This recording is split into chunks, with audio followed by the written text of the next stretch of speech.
Bah oui, être premier, y a que ça. Être second, ça existe pas. Fais pas chier ou je te ferai une guerre comme t'en as jamais vu. Go ahead. Quand les types de 130 kilos disent certaines choses, ceux de 60 kilos les écoutent. Make my day. Vous savez mon nom, j'ignore le vôtre. Qui êtes-vous?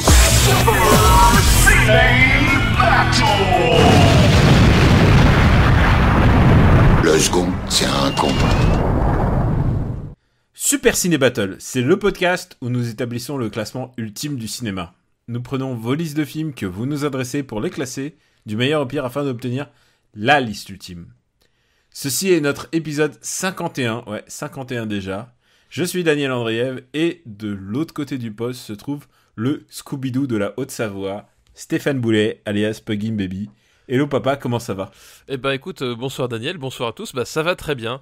Écoute, le Scooby-Doo de la Haute-Savoie, c'est peut-être le pseudonyme dont tu m'as affublé qui me convient le mieux, je pense. Je pense, mais en fait... Mais alors du coup, est-ce que ça fait de toi le Samy de l'Île-de-France?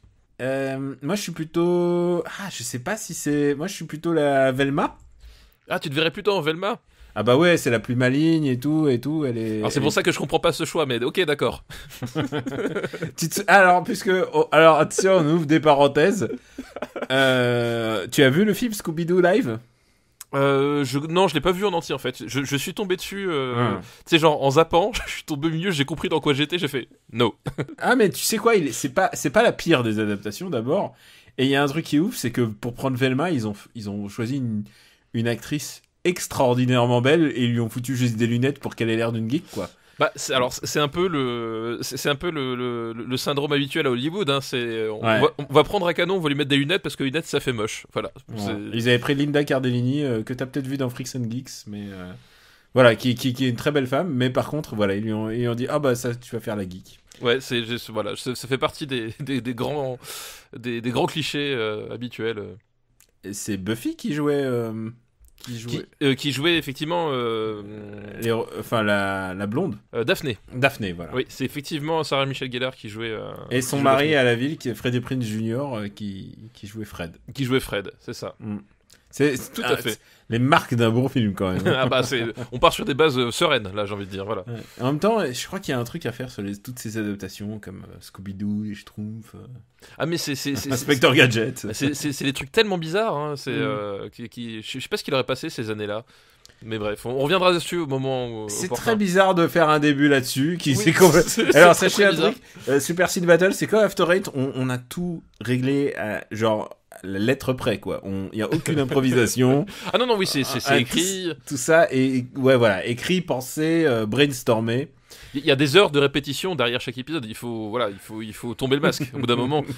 C'est pour une émission qui est enregistrée un jeudi. On commence le mercredi de la semaine d'avant, en fait. Voilà, c'est pour ça. Oh putain, tu vas voir la liste de films que tu vas voir. Tu vas te calmer tout de suite. Parce que, rappelons-le, ça c'est une base, c'est que tu ne sais pas, tu ne connais rien des films dont on va parler. Sauf un, puisque c'est ma faute, puisque j'ai rattrapé mon... Voilà, il y en a juste un, parce qu'il y avait un devoir qui traînait depuis un certain temps, donc celui-là je suis au courant. Voilà. Mais effectivement, le reste, je découvre en même temps que vous, mes chers auditeurs. Voilà. Pour nous faire parvenir des listes, c'est simple, c'est 3 films par liste, un titre, et vous l'envoyez à supercinébattle@gmail.com. Que vous l'ayez envoyé il y a très longtemps ou très récemment, vous avez tout autant de chance. Suffit de nous envoyer une liste qui est marquante, qui est un peu originale. Pas nous faire forcément la liste avec Terminator 1, Terminator 2, genre non, on va pas la passer, c'est pas la bonne décennie. Généralement, si tu fais une liste qui s'appelle les 3 plus grands chefs-d'œuvre de ces années-là et que c'est le cas, assez peu de chances qu'on te les prenne parce que sinon ça va tuer l'émission direct, quoi. Voilà. Et en même temps, il y a beaucoup de gens qui nous font remarquer vous avez pas encore parlé de ça, vous avez pas encore parlé de ça. Et c'est les listes, c'est comme ça. Mais rappelons-le, la sélection des listes, c'est comme le reste, c'est le marbre qui est impitoyable, qui est imperturbable, incorruptible, j'ai envie de dire. Voilà, donc c'est la loi du marbre et il faut s'y plier. C'est exactement ça, incorruptible, mais une ou deux fois, tu t'es quand même laissé plier par la corruption, j'ai bien remarqué. Mais non, il faut pas déroger à cette règle. Cette émission, elle fonctionne comme ça. C'est vous nous envoyez des listes et vous pouvez pas nous envoyer un colis de sucreries à papa. Il va pas le faire, quoi. Ça marche pas comme ça. Non, oui, des sucreries, non, ça marchera pas. Par contre, du saucisson, ou voilà, je sais pas, voilà, il y a toujours moyen de s'arranger, tu sais comment ça se passe. Ah, toi, t'es saucisson. Ah bah moi, je suis pas sucrerie, c'est sûr. D'accord. Et alors, est-ce qu'on a besoin de rappeler notre top? On se le fait très très vite en sachant qu'il y en a un nouveau qui est arrivé en 15e. Oui. C'est Body Double. Body Double, oui, tout à fait. Body Double de Brian De Palma.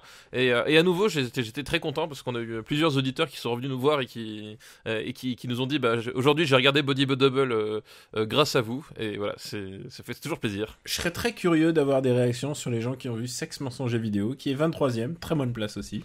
Oui, tout à fait. C'était un sujet à débat la dernière émission, mais un film qui est hautement intéressant à regarder. La fièvre au corps, 148e. Oui, alors bizarrement, quand on aborde Samouraï, ça donne envie de gens de le voir, mais La fièvre au corps n'a eu aucun retour. J'ai un peu de nostalgie pour Cyborg quand même, qui était dans notre émission 0 et qui finalement n'est pas dernier. Voilà, n'est pas dernier. Mais il a été battu en termes de pire film. Et on a quand même une mini-annonce à vous faire. C'est que on va faire encore cette émission et la prochaine. Et voilà. Après, on va changer de décennie. On vous dira ce qu'on va faire après. Mais on va changer un peu de groove. On a déjà plus de 150 films dans notre liste. On a 153. Donc on va arriver tranquille aux 160 à la fin de l'épisode. Donc on va changer de décennie.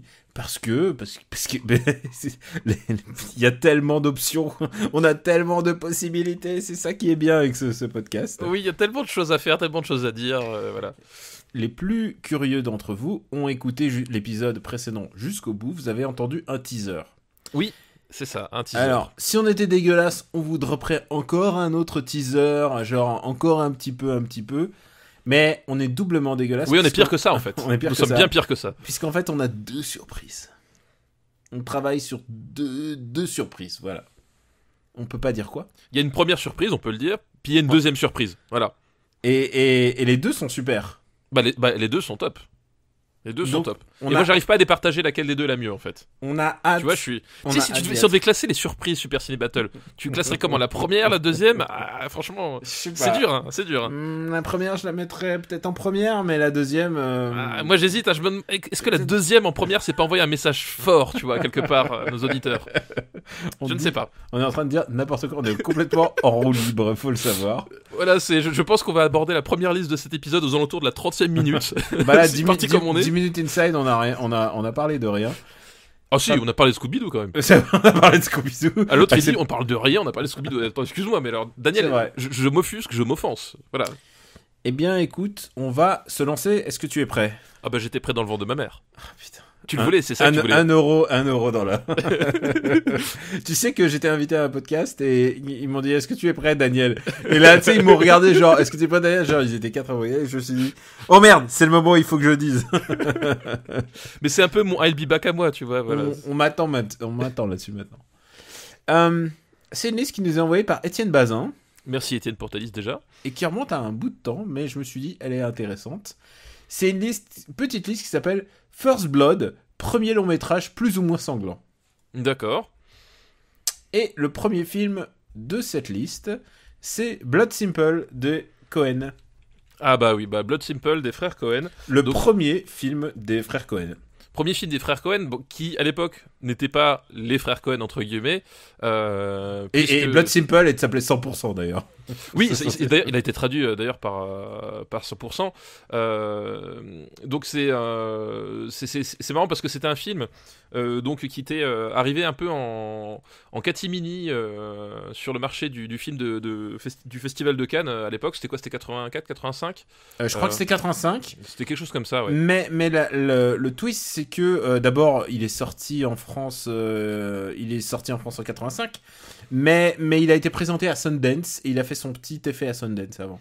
Et on parlait de l'émergence de Sundance. C'était le début de où faire une petite sensation à Sundance, ça te valait d'être bien distribué. C'est un film qu'ils ont tourné pour quelques millions, pas plus de 2 en tout cas, c'est sûr. et on voit déjà leurs pattes. Et oui, voilà, du coup, c'est une histoire de criminels dans l'Amérique profonde. C'est Texas, si je me souviens bien. Ça va un peu être, de toute façon, l'une des marottes, une des marottes, un des univers préférés des frères Cohen. Et donc, c'est une histoire à la base d'adultère, hein, je crois que c'est ça. Alors, c'est un film dont je me souviens assez bien. c'est Frances McDormand, donc déjà Déjà à l'époque. a un amant, mais en fait il semblerait qu'elle en aime beaucoup, mais bon, peu importe. Et son mec qui dirige un bar C'est est ça. très jaloux, engage un détective pour faire une filature et prendre des photos compromettantes. Exactement. Voilà. Et c'est d'une histoire d'adultère, donc de jalousie. Et au bout d'un moment, c'est le spectateur a toutes les clés en main pour comprendre ce qui se passe, mais aucun des protagonistes ne sait exactement ce qui est en train de se passer. Oui, c'est ça. C'est qu'en fait, on a le film qui est éclaté entre ces différents personnages et chacun voit l'intrigue et peut-être aussi le monde aussi. C'est ça l'astuce narrative. C'est par son petit bout de la lorgnette. Alors que nous, on arrive à recomposer le puzzle. Eux, en fait, ils par leurs actions et leurs choix et parfois leurs non-choix mettent en place une mécanique qui ne voit pas venir. En fait, et qui est évidemment une mécanique implacable. Enfin, on est chez les frères Cohen. Donc ils vont tous finir par se flinguer. Voilà, au bout d'un moment. Pas tous, mais voilà, au bout d'un moment, ça va être. L'issue ne peut être que dramatique. C'est Blood Simple, le titre. 100%, rappelons-le, en français, quoi. Voilà. Et donc c'est l'émergence de Frances McDormand qui va devenir l'épouse de Joël, enfin de Joël ou de Ethan, je sais pas. Je sais plus lequel des deux. Mais peut-être on va dire Joël. Ouais, je crois que c'est Joël. Peut-être. Alors là, voilà. Les carnets mondains, c'est pas trop. Oui, mais elle se marie. Mais je veux dire, elle est à jamais liée au cinéma d'un frère Cohen. Oui, de toute façon. Oui. Je veux dire parce qu'ensuite on va la revoir dans Fargo, Arizona Junior. Oui, non, mais vraiment, ça va devenir ça va devenir et dans Burn After Reading aussi. Oui, dans Burn After Reading, exactement. Les autres acteurs sont plus minimes dans la filmo des frères Cohen. Et pourquoi on dit ça? C'est parce que les frères Cohen ont l'habitude de travailler en bande et avec des acteurs qui reviennent assez souvent. Et le mec qui joue Ray et j'ai oublié comment il s'appelle. Et alors le détective n'est même pas crédité. Il s'appelle détective privé en fait. Il y a jamais nommé. Ouais. Et par contre, on voit déjà d'abord, je disais, on voit déjà leur style, mais en plus, il y a Carter Burwell qui fait la musique et qui va être un régulier des frères Cohen. Et alors, la photo, tu sais qui fait la photo de ce film? Ah oui, je le sais, c'est Barry Sonnenfeld en fait. Bien ouais. Barry Sonnenfeld. Putain, t'es incollable, putain. Non, je suis pas incollable, mais enfin.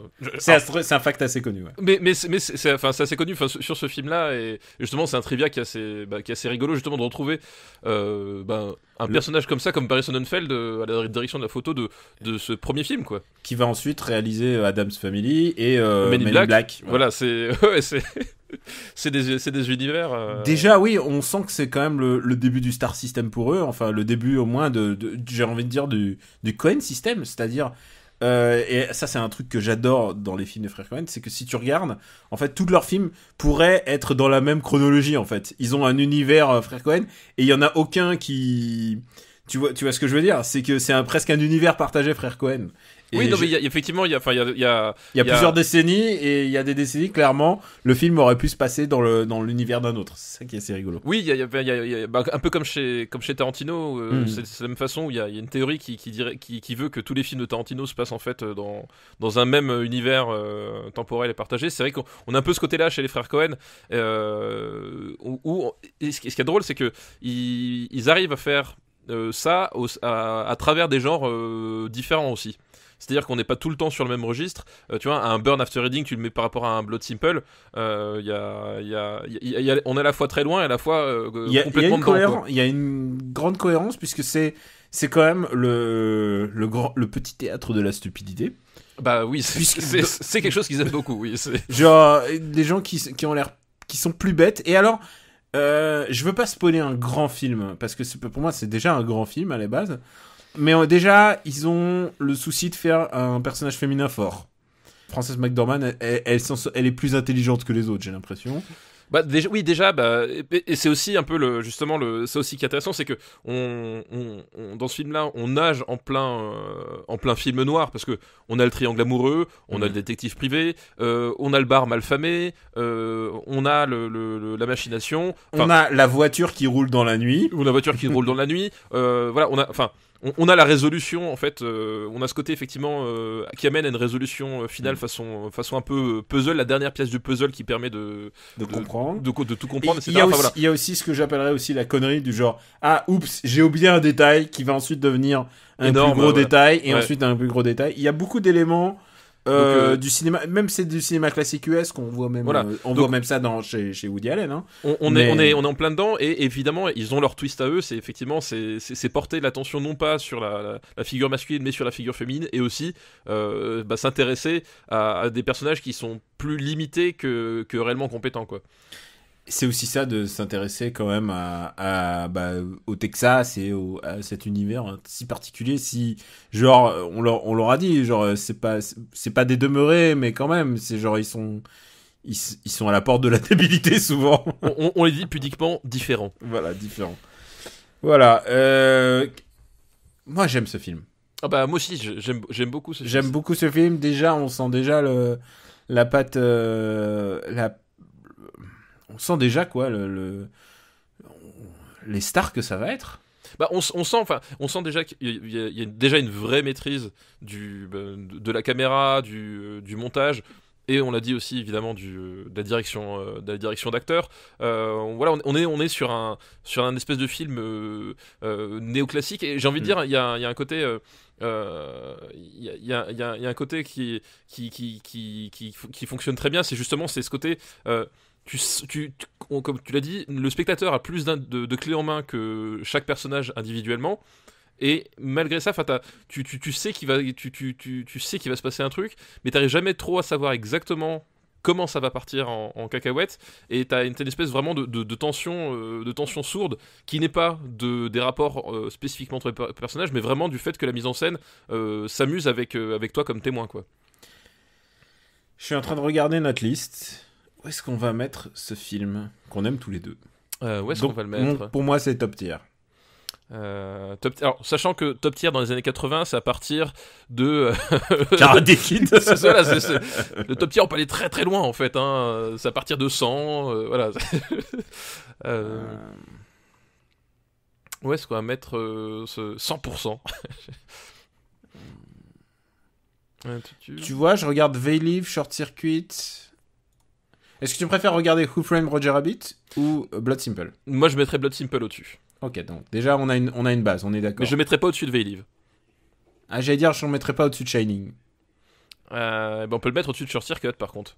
Ok, c'est go. Et Veilive, vous savez à quel point on aime Veilive ici. Voilà, c'est une place d'honneur, en fait. Voilà, c'est vraiment, c'est pas de la merde qu'on lui donne comme classement.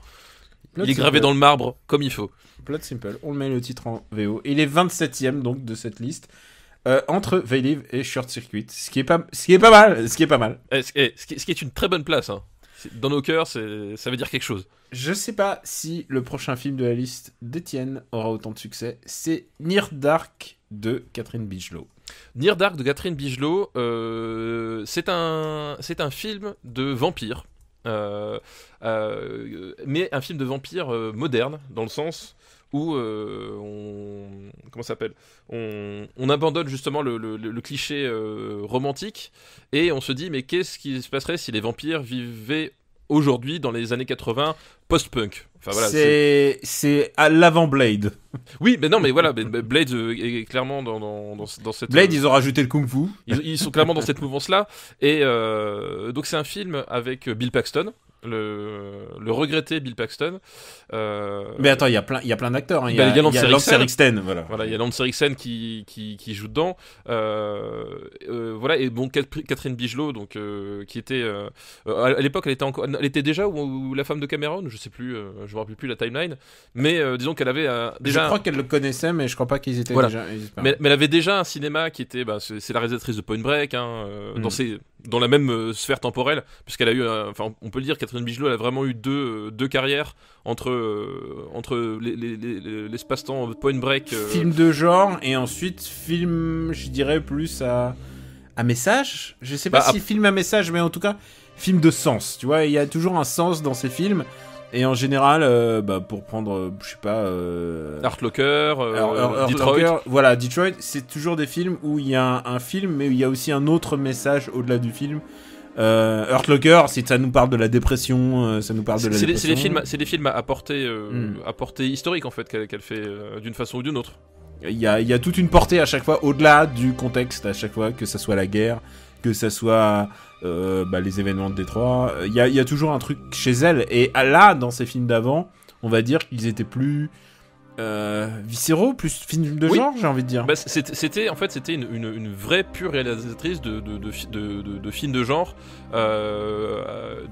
qui valait pour le spectacle qu'il présentait, et sans jamais être comment dire, se foutre de la gueule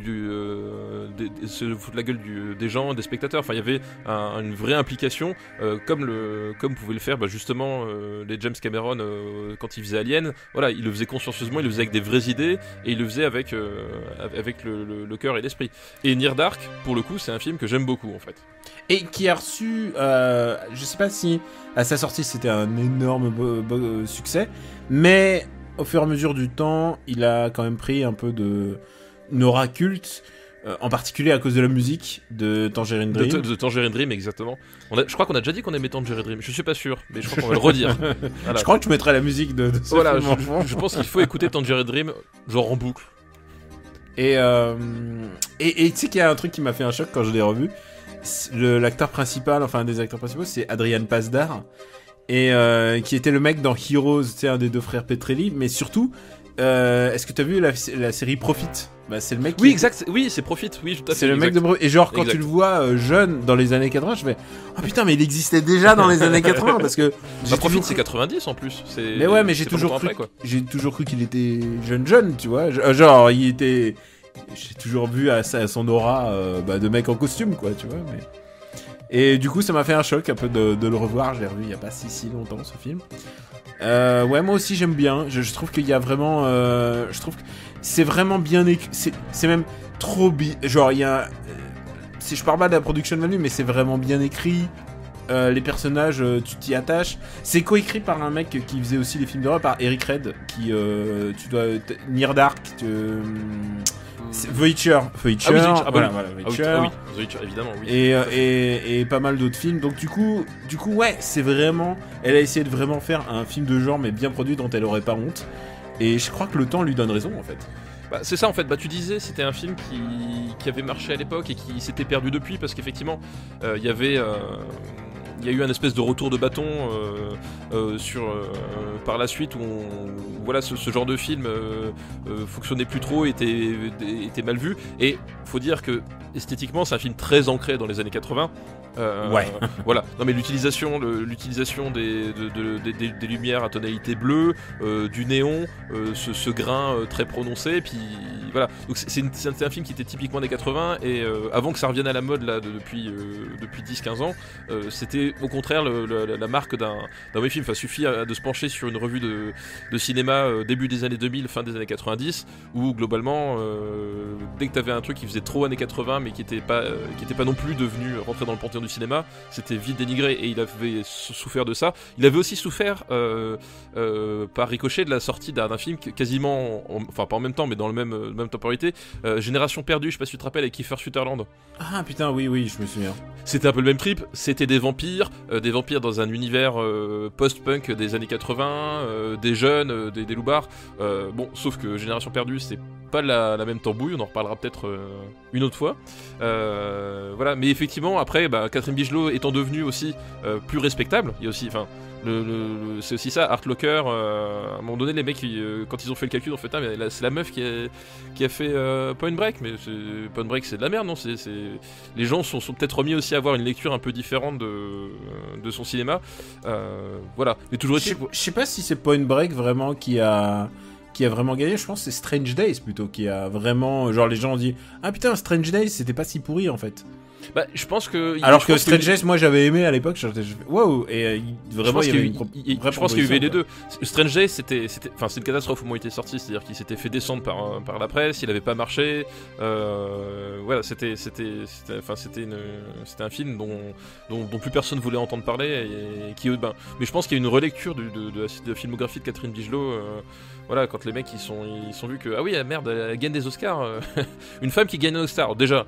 Ça fait bizarre parce que c'est assez rare. Ça va peut-être se reproduire cette année. Donc ils se sont dit, s'il faut, il y a peut-être un truc intéressant dans ce cinéma, pourquoi pas, on va se pencher dessus. Et justement, Frontières de l'Aube en fait partie, c'est un vrai film de genre. Frontières de l'Aube, voilà.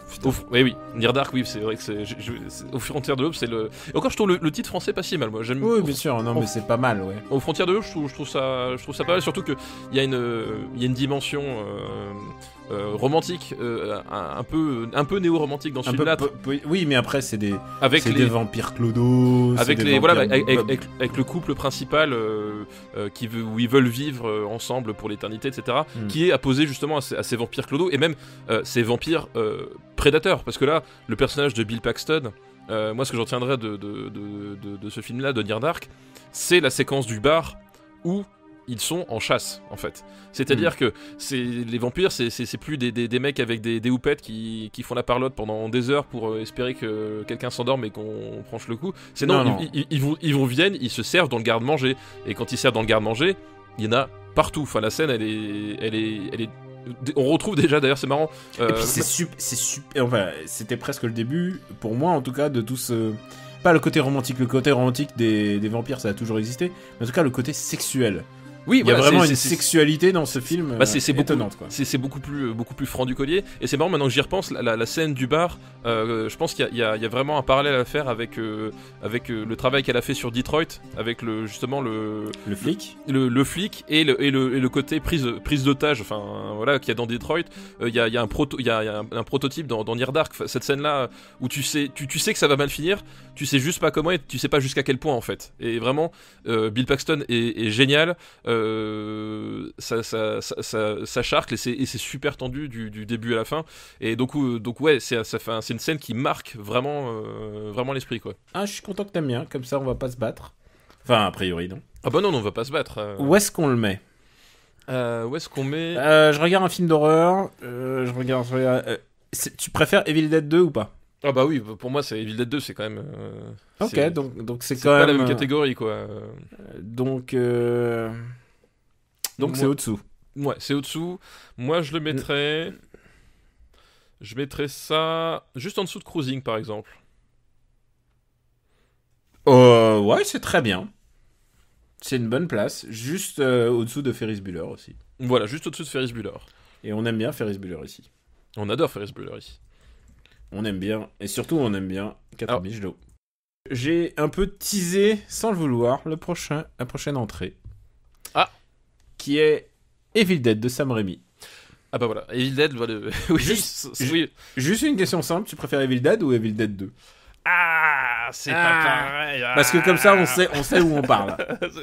Écoute, c'est pas les mêmes films. Non, je sais que c'est pas les mêmes films, mais faut choisir ton enfant. Et alors, non, mais là, c'est impossible. Comment tu veux choisir entre Evil Dead et Evil Dead 2? C'est pas le même film. C'est pas le même film. Voilà, Evil Dead, premier film de Sam Raimi. Et quand on dit premier film de Sam Raimi, c'est premier film de Sam Raimi à l'époque où il était moins que rien. C'est-à-dire que c'est le film tourné entre potes, avec les moyens du bord, avec une caméra louée à pas cher, avec zéro moyen et qui filmé pour le prix d'un appart à Paris, pour un prix de 2 pièces. Ah, quand même 4 millions, hein. Non, je pensais plus à 400 000, tu vois. Donc c'est un film qui a été fait avec littéralement 3 bouts de ficelle. Puisque il y a à un moment donné, Sam Raimi s'est posé la question, ouais, mais comment est-ce que je vais faire mes travelling avant? Eh ben, ils avaient un système à base de cordes et de poulies. Enfin, les mecs, en fait, heureusement qu'ils étaient bricolos. En fait, les types, ils se sont posé plein de questions de mise en scène. Ils se sont dit, ouais, faut qu'on fasse ça.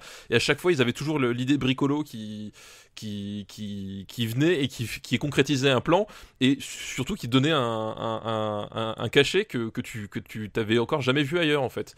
C'est que les types, parce qu'ils étaient forcés. L'idée de faire un travelling et un zoom en même temps, tu vois, bah ça crée des effets. Voilà, et du coup, comme ils n'avaient pas le choix et qu'ils voulaient faire plein de trucs, et ben ils ont créé une écriture cinématographique qu'on voyait pas dans le film d'horreur, et puis qui pouvait pas se transposer ailleurs. Enfin, c'était vraiment la mise en scène de Evil Dead, c'est la mise en scène d'Evil Dead, point. Enfin voilà, il y a vraiment un truc presque en vase clos, quoi. C'est à cette époque-là, c'était assez extraordinaire, parce que quand tu découvres ce film-là, tu vas dans ton vidéoclub, t'as tous les films d'horreur, et tu prends Evil Dead, et que tu te dis ouais, je vais passer un bon moment de film d'horreur, et que tu découvres ce truc-là qui ressemble à rien d'autre que ce que t'as sous les yeux, c'est assez magique, quoi.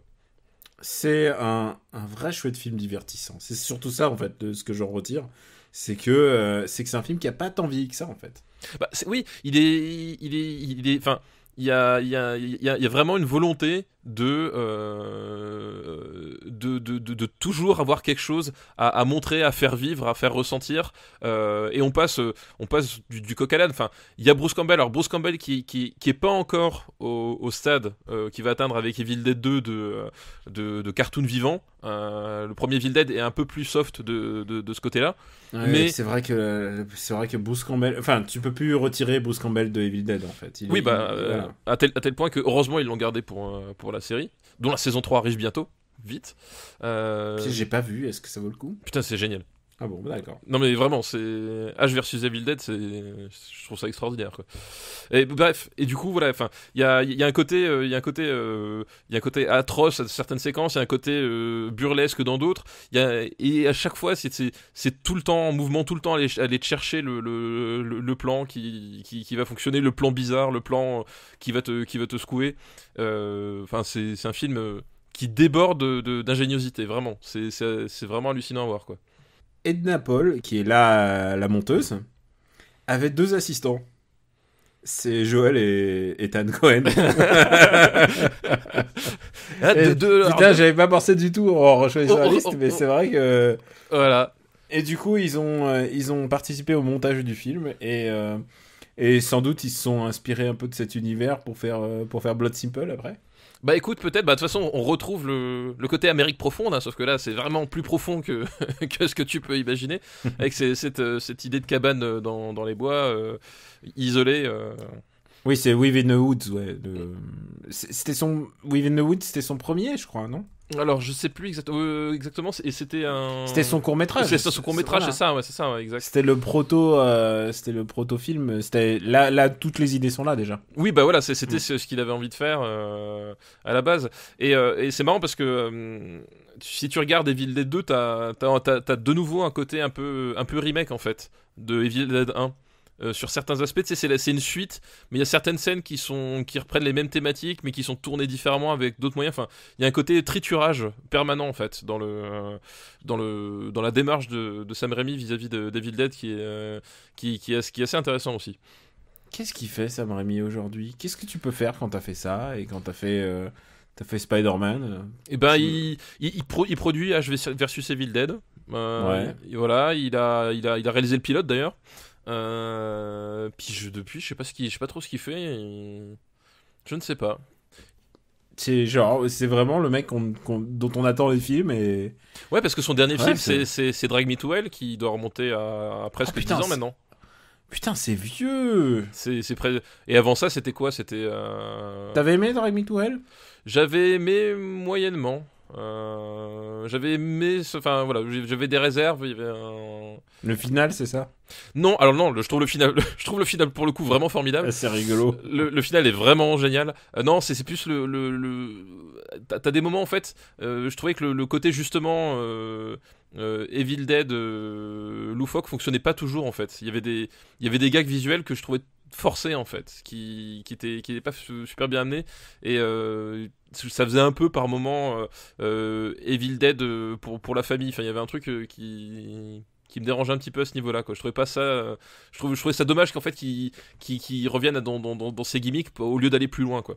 Alors, je viens de vérifier, Drag Me to Hell est sorti en 2009. C'est 2009. Alors, je sais pas s'il a fait d'autres choses après. Il signe des chèques. Il signe des chèques, je sais pas. Enfin, moi, le dernier dont je me souviens, c'est Drag Me to Hell, en tout cas. Voilà. Alors maintenant, on en revient à la première question. Est-ce que tu préfères Evil Dead 1 ou 2, en sachant qu'Evil Dead 2 est 40e. Et 40e. Je suis vraiment obligé de choisir, moi. Ah, tu peux pas. Alors, il y en a forcément un qui. C'est comme au marathon. Même si tu passes la ligne d'arrivée en même temps, il y a forcément la photo pour te départager. Ah putain. Les deux sont infilés. Je pense que je préfère Evil Dead 2. Mais avec Evil Dead 1, en même temps, c'est. Je crois que je préfère Evil Dead 2. Et s'il faut les départager, je préfère Temple of Doom. Soit. Mais par contre, avec Evil Dead 1, j'ai un souvenir très très fort d'Evil Dead 1, la première fois que je l'ai vu. Parce que je l'ai regardé dans le salon familial. Et en fait, j'avais pas vu que ma mère était là. Ah, d'accord. Et Gilles, il a rien dit. Bah non, alors Gilles n'était pas là, Gilles était au travail. Mais ça faisait partie de ces après-midi où ma mère était là et j'avais genre complètement zappé. Et le plus drôle, c'est que je regardais Evil Dead, elle s'est assise derrière et elle a regardé le film. Tu vois ? Et genre, au bout de, je sais plus, au bout de 30 minutes de film, je me retourne, je vois qu'elle est là. Puis tu sais, je vois, elle réagit pas. Elle me dit rien, puis elle continue de regarder le film. Je fais, bah ok, on va continuer. Tu sais, c'est genre, t'es là, le truc super bizarre. Et Moi, ça m'a jamais fait ça. Moi, en général, il disait, ah non, ça c'est pas possible. Et en plus, je sais pas si tu te rappelles le final d'Evil Dead, tu sais, avec les espèces de bouillies jaunasses. Oui, je vois bien. qui sort des yeux, de la tête, de la trappe. Enfin, genre, c'est dégueulasse, mais genre de façon pas possible. Et elle t'a fait, allez, je te fais ton Nutella. Ouais, et c'était trop bizarre. Puis on regarde le film, puis elle fait, ah, c'était intéressant, c'était pas mal. Je fais, mais quoi? Tous mes repères ont été brisés ce jour-là. Toi, tu pensais les choquer, mais voilà. Bah non. Et ensuite, tu lui as offert le DVD d'Army of Darkness. Non mais voilà, non mais c'est ça. Mais ce qui est drôle, c'est que au début, le principe c'était que je profitais qu'elle soit pas là pour regarder un film que j'avais pas le droit de voir, tu vois. Bah oui. Et elle débarque et elle reste et elle regarde avec moi. T'avoueras que dans le genre expérience étrange, ça se pose là quand t'es ado. Bon, est-ce que t'es d'accord, entre Indiana Jones et Syndicat du crime? Allez, ça me va. Il fallait choisir Evil Dead, premier du nom. Ah mais quel grand film. Enfin, ils sont pas loin l'un de l'autre. Ah bah oui, mais c'est. Ça veut dire que Evil Dead est au-dessus de Mad Max quand même. Hein. Evil Dead est au-dessus de Mad Max. Ah mais là pour le coup j'assume, je préfère Evil Dead à Mad Max. J'aime bien, mais voilà, close enough pour les mettre côte à côte. Après les deux partagent justement ce côté, on va faire du cinéma à fond la caisse à notre façon. Enfin, c'est des films de bricolo doudingue, hein, les deux quoi. Alors, on remercie Étienne Bazin pour sa liste. Merci pour sa liste, excellente liste, très très bonne liste, avec que des films qu'on adore. Et alors, on va passer à une liste de Olivier Hippolyte. Bonjour Olivier pour ta liste et merci. Et c'est une liste qui s'appelle Nostalgie quand tu nous tiens, parce qu'il faut avouer que sans la nostalgie, nul doute que ces films ne seraient pas si chers à mon cœur. Ah, j'espère que ça va parler de Hook. Et alors, non, c'est pas la bonne décennie. Ouais. Et le premier film de cette liste, je l'ai choisi à dessein, c'est Krull. Ah bah voilà, Krull, qu'on avait déjà évoqué il y a combien d'épisodes. Que je crois que c'est Pierrot Lalune qui nous a C'est Pierrot Lalune qui nous avait envoyé Krull. Alors j'ai vu Krull. Alors justement, parle-nous de Krull, c'est toi qui fais le pitch, parce que c'est tout récent. Oh là là, je me suis bien fait chier. Alors c'est un roi qui va faire marier sa fille. Prévu pour unir des royaumes humains. Des royaumes. Et il y a tout d'un coup une bête féroce, enfin la bête, qui arrive et qui enlève la fille.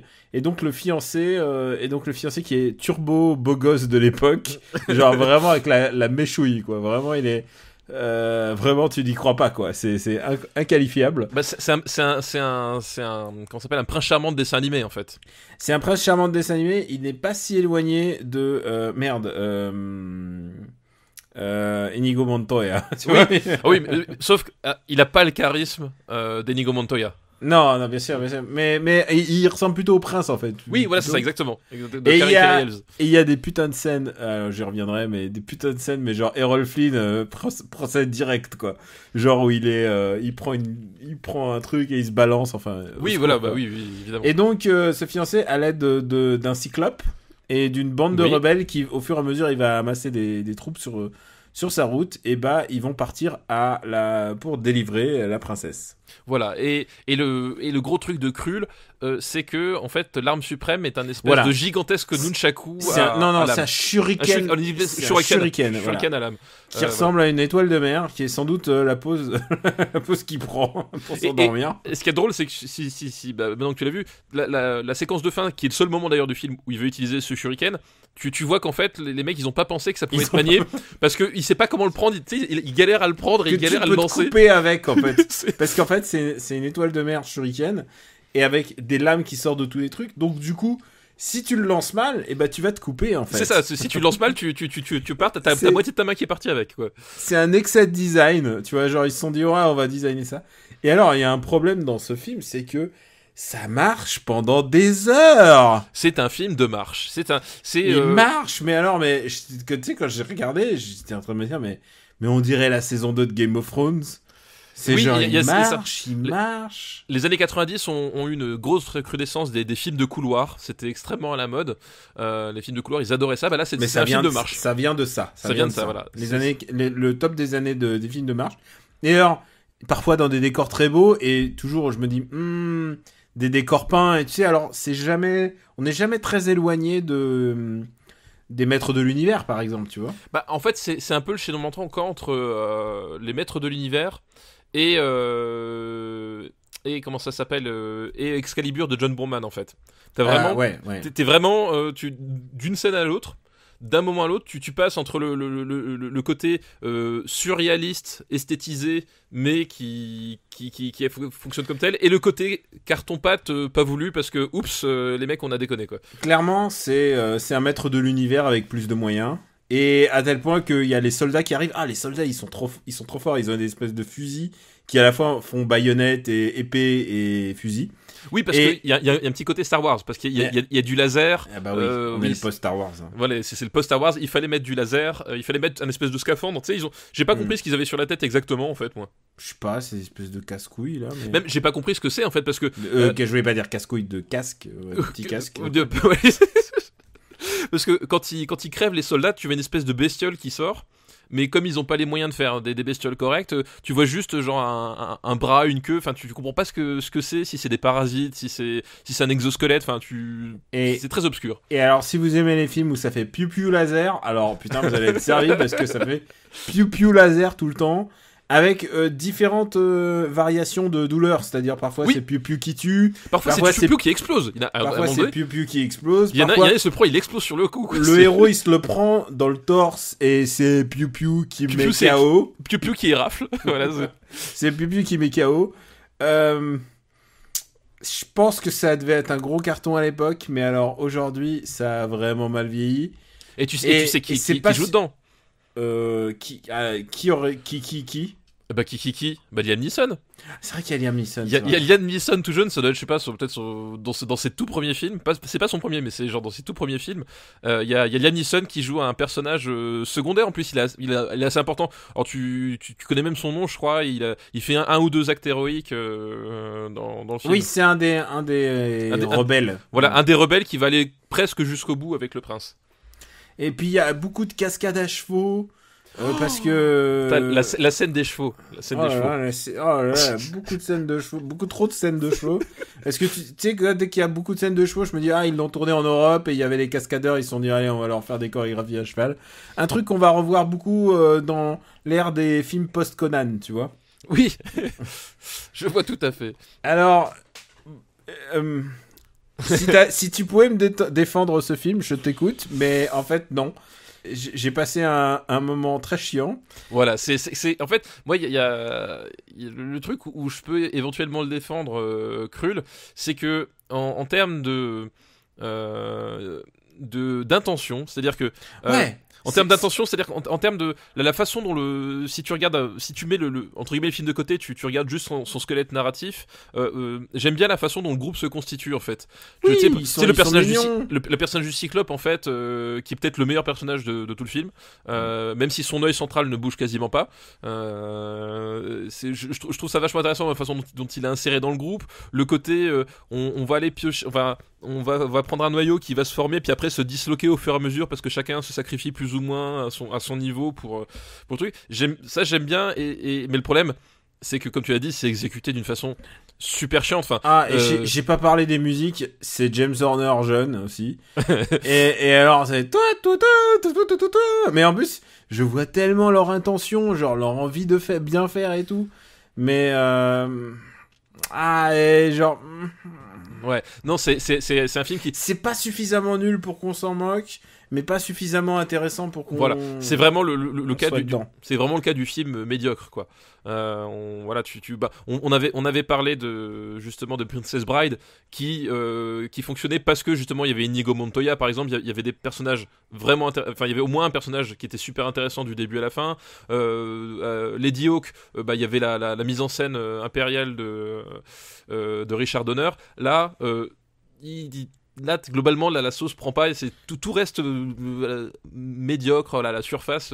Ça décolle jamais vraiment.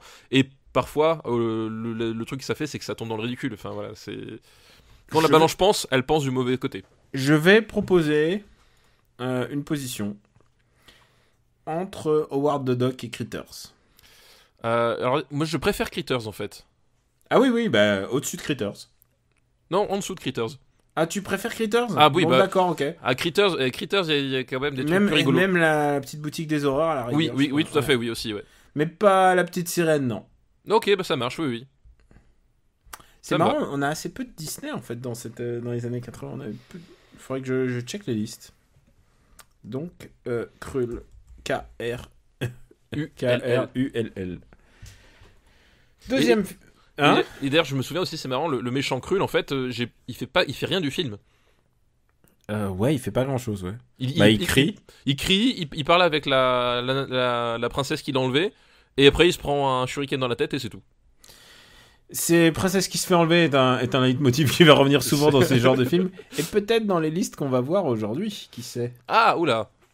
Deuxième film de cette liste, c'est Labyrinthe. Oui, avec David Bowie et Labyrinthe. Alors, tant que je me remette bien, le truc, c'est aussi avec Jennifer Connelly, non ? C'est Labyrinthe. Moi, je pense que c'est Labyrinthe de Jim Henson. Oui, c'est ça. Avec Jennifer Connelly, voilà. Voilà, exactement. Donc déjà, c'est un film avec Jennifer Connelly, ça part bien. Donc ça part bien. Voilà. Voilà, on aime bien Jennifer Connelly, bonne actrice. Voilà, déjà de base, ça part bien. Et donc, putain, je sais quoi le point de départ, parce que c'est aussi, c'est une adolescente en fait qui est passionnée de contes de fées et qui. Et je crois que il y a son petit frère. C'est comment oui, elle doit le garder. En fait, elle lui lit une histoire. Je sais plus exactement. Elle lui lit une histoire, mais l'histoire devient vraie. C'est ça. En fait, elle fait son clatou Verata Nectou à elle, et elle se retrouve projetée en fait. Et du coup, elle part dans un monde parallèle à la recherche de son petit frère, je crois. Je sais plus. Il y a un truc comme ça. Je me rappelle plus. C'est assez là. Et je crois qu'il y a un truc assez flippant, c'est que je crois que le gamin menace de devenir un monstre, un gobelin ou je sais plus quoi. Oui, c'est ça. C'est des gobelins. C'est des gobelins. C'est ça. Voilà. Exact. C'est Jim Henson, voilà. Donc oui. On est jamais loin dans beaucoup de marionnettes, voilà. Bah oui, c'était son dada. Enfin voilà, il est connu pour ça. Il est connu pour ça. C'est son dada, c'est sa carte de visite. Et David Bowie joue un gobelin. Il joue même le chef. Il joue le chef, exactement. C'est ça. Voilà. Il joue le chef avec son maquillage avec pas possible sur les. Non, il sortait de concert, ils l'ont gardé tel quel. D'ailleurs, sur l'affiche, tu le vois, je crois qu'il est genre avec ses chevelures d'époque. Ouais, exactement. Ouais. Exactement. Est-ce que ça te parle, ce film ? Eh ben, très honnêtement, c'est un film qui me parle moyennement. Voilà, c'est un peu comme Krull, c'est-à-dire que je vois l'idée, je vois le côté intéressant de la jeune fille qui non, même l'histoire est pas mal. Ouais. Mais c'est pareil, c'est un film qui pour le coup lui a vieilli assez mal je pense à mon avis. J'ai pas revu depuis longtemps, mais déjà après, moi j'adore les trucs de marionnettes, mais le problème des trucs de marionnettes, c'est que j'aime bien ça en format court, et en format long j'ai toujours un problème de pas voir les bouches et de pas voir de trucs synchro, et en général je m'assoupis un peu.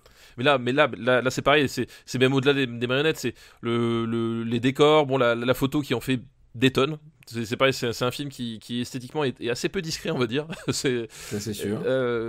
Et effectivement, c'est un film qui est aussi un peu chiant. Enfin voilà, c'est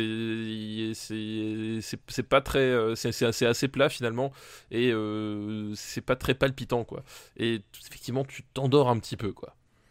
Souvent un peu le cas. Et je crois que en plus, Bowie, je crois qu'il avait pas composé des chansons pour le film ou. Ah ça, je me rappelle plus. Je crois qu'il avait composé des chansons pour lui. Alors je suis pas un Bowiste, les historiens de Bowie, mais je crois que Bowie avait composé quelques chansons.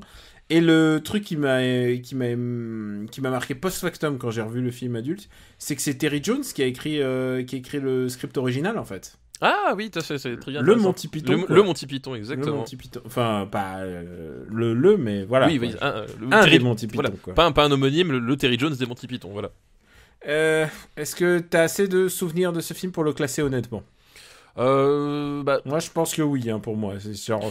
Moi, j'ai pas de souvenir précis, mais voilà, j'ai un souvenir qui me fait dire que est-ce que je suis vraiment obligé de le revoir, Daniel ? Je n'y tiens pas spécialement, voilà. Voilà, je sais pas. Et alors, je m'excuse parce que je pense que ce film a beaucoup plus de fans aujourd'hui qu'à l'époque. Que Krul déjà, mais aussi que de fans à l'époque, puisque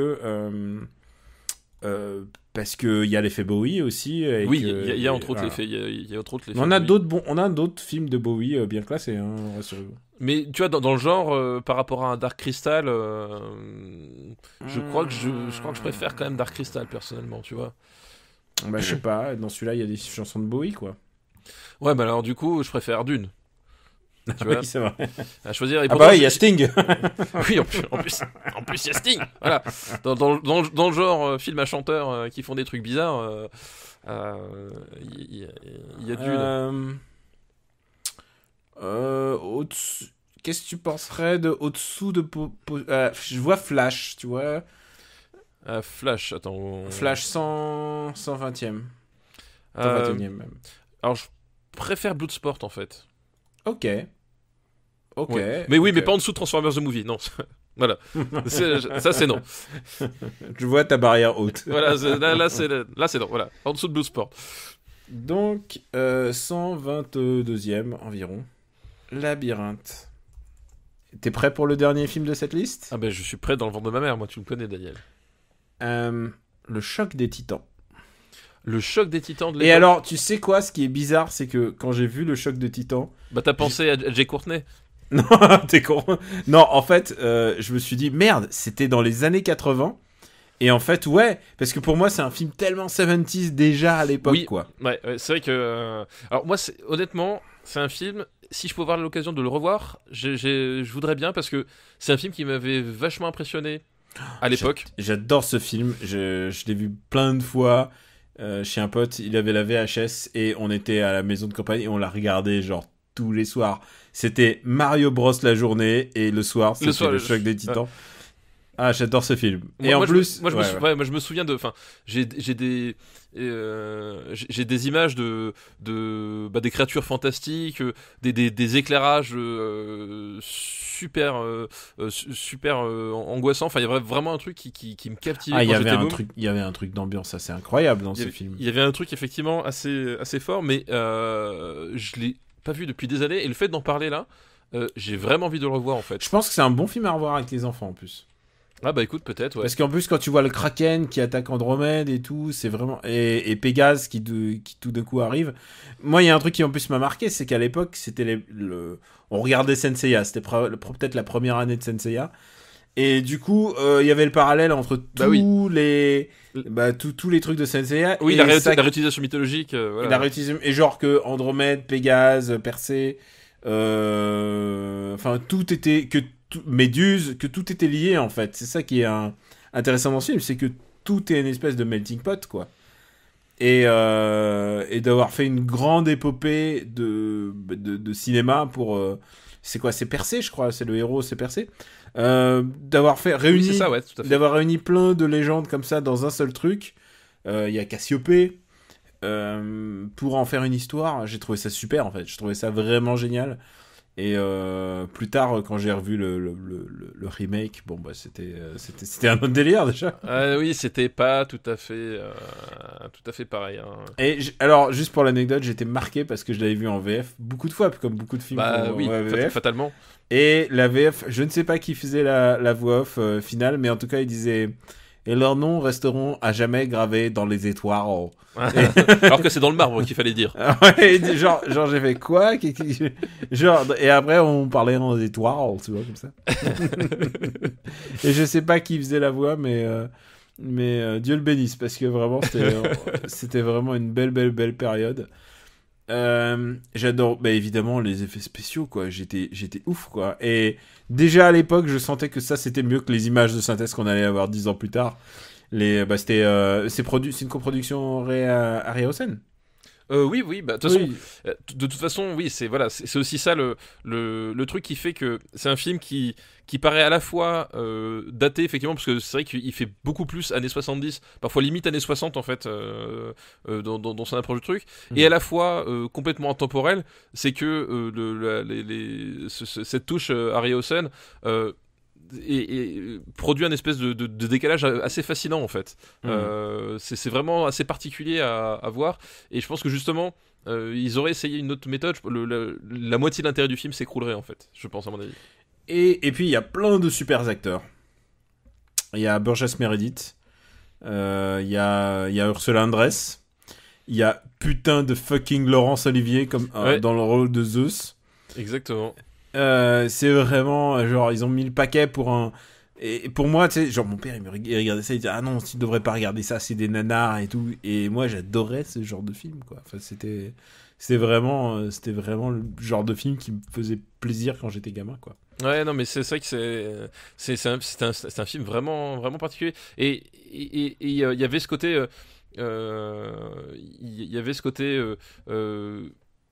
galerie, enfin. Tu sais, le galerie fantastique, chaque séquence, un bestiaire en fait, de ouf, quoi. Chaque séquence, effectivement, tu tombais sur une bête complètement démesurée, complètement ouf, quoi. Enfin, il y avait vraiment un truc hyper fascinant. Tu sais pas où t'allais. À chaque fois, tu tombais sur une énorme surprise, quoi. C'était un film, je me souviens, la première fois que je l'ai vu, c'est genre tu redonnes, tu fais tu sais, à chaque fois, genre tu fais mais où est-ce qu'ils vont s'arrêter, quoi. Et oui, ça reste 10, 12, 15 fois mieux que le foutu remake, quoi. Et attends, il y a la suite du remake. Il y a aussi la suite avec... la suite du remake, je la trouve un peu pas pathétique, mais genre, c'est que des petits vieux qui se prennent dans les bras. Tu sais, il y a Zeus et Poséidon et tout, ils se passent leur temps à s'enlacer.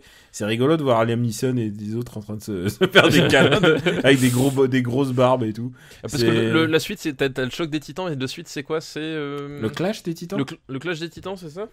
Non, non. Clash des titans, c'est le titre. En fait, tu veux que je te dise VO, ça. Tu veux que je te dise un truc avec ces films? La colère des titans. Tu veux que je te dise un truc avec les remakes? C'est que si tu les prends comme film et pas comme adaptation, ils sont corrects en fait. Non. Je suis pas. Il y a un truc. Non, mais si tu regardes, le premier, on dirait une adaptation de Senseiya en fait. On dirait pas une adaptation du premier film. Et le deuxième, bah je t'ai dit, c'est les petits vieux. Non, mais tu dis ça avec le. Tu dis ça avec le prisme du mec qui aimait Gods of Egypt, en fait. C'est vrai. Alors oui, non, complètement. C'est ça qu'il faut remettre en place, parce que ce soit des bons films, c'est avant tout des espèces de grosses purées dégueulasses de numérique avec Liam Neeson qui t'aveugle avec son armure étincelante à chaque fois. Ah oui, mais ça j'aime bien. j'aime bien. Je trouve ça du et je pense que Gods of Egypt m'a plu aussi parce que j'aime bien cette adaptation Senseiya en fait. Non, mais si t'aimes les meubles rococo dont personne ne veut, oui, mais honnêtement, dire que c'était des films corrects indépendamment du remake. Ah non, mais je pense que je le regarderai avec plaisir. Voilà. Ah non, moi pas du tout. La rédaction s'engage à moitié, donc. c'est ça, oui. Et vous savez quelle moitié de rédaction s'est engagée, attention. Ouais, mais bon, toi, t'es un amoureux de Bubo, le hibou. Le hibou robot. Tu sais, les gens, ils disaient, ouais, format Bubo. Bah non, mais Bubo, il appartient aux années 80, faut le laisser aux années 80. Où est-ce qu'on va mettre ce film, le Clash des Titans en VO, le Choc des Titans. Le Choc des Titans. C'est mieux que Dune pour moi. C'est mieux que Dune, mais moi je mettrais pas au-dessus de l'ours. Ok, alors entre l'ours et Nostalgie, moi j'allais aller plus haut, mais voilà, bon, ok. Mais ça reste quand même des places pas mal, hein.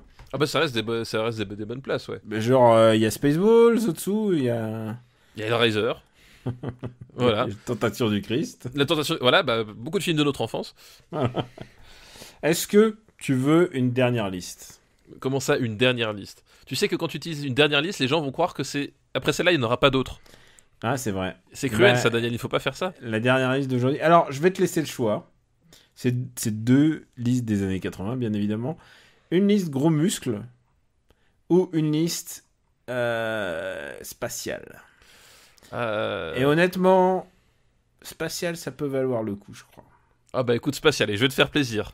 Non, mais Tu me laisses le choix, mais c'est toi qui choisis, tu vois. Ouais, non, je suis en train de regarder la liste. Et non, alors, tu sais quoi? Surtout, c'est une liste d'une même personne, en fait. C'est ça qui est fou. Il nous a envoyé 10 milliards de listes. Je me suis dit, putain, il a des listes bien.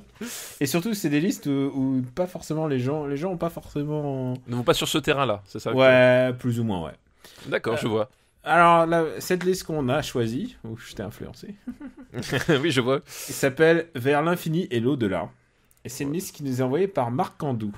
Merci Marc pour ta liste. Et le premier film de cette liste, c'est L'étoffe des héros de Philippe Kaufman. Ah, bah oui, oui, voilà. L'étoffe des héros, film qui nous parle donc De la conquête spatiale. La conquête spatiale par le prisme des pilotes d'essai. En fait, les pilotes d'essai, c'était ces pilotes qui montaient dans les prototypes pour tester et voir si ça tenait le coup ou pas. Et fortement, c'est une profession qui paye un certain tribut, on va dire. Ouais, disons que c'est une profession à risque, on va dire. Voilà, profession à risque. Et déjà, la première chose, c'est Dennis Quaid, Ed Harris, Scott Glenn, Sam Shepard. C'est vrai. Un casting. C'est quand même un casting. Et on n'aime pas dire ça, mais c'est quand même assez couillu quand même. Ouais, c'est un casting. Enfin, c'est un casting extraordinaire. Enfin, ouais. Ils sont. En plus, c'est vraiment Dennis Quaid au moment où il est au top de sa forme, de son à la fois commercial, mais à la fois même en tant qu'acteur, quoi. Avant qu'il se paume. Scott Glenn, c'est un type génial. Enfin, voilà. Sam Shepard, pas besoin de dire à quel point. Puis Ed Harris, un grand acteur. Et Ed Harris, on est toujours fan. Je pense qu'Ed Harris, il pourrait lire le bottin. J'aimerais. Oui, je pense que j'aimerais aussi. Enfin, voilà, c'est déjà un casting monumental et ils sont géniaux, quoi. Enfin, ils sont vraiment géniaux, quoi. Et alors, ce qui est aussi intéressant, c'est aussi qu'il y a plein de petits rôles, et dans les plein de petits rôles, il y a Lance Henriksen. Oui, on retrouve Lance Henriksen, exactement. Il y a Jeff Goldblum dans un tout petit rôle. Il y a Jeff Goldblum, ouais, exact.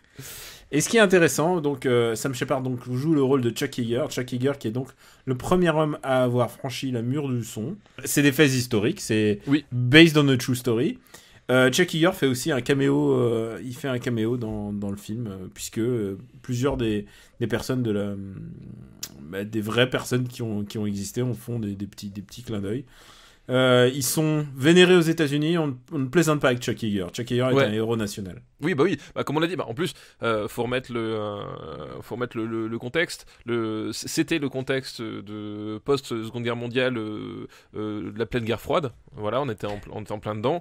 Et c'était la guerre à la performance, c'est-à-dire et effectivement, ils ont envoyé, Sputnik a envoyé Laika dans le ciel.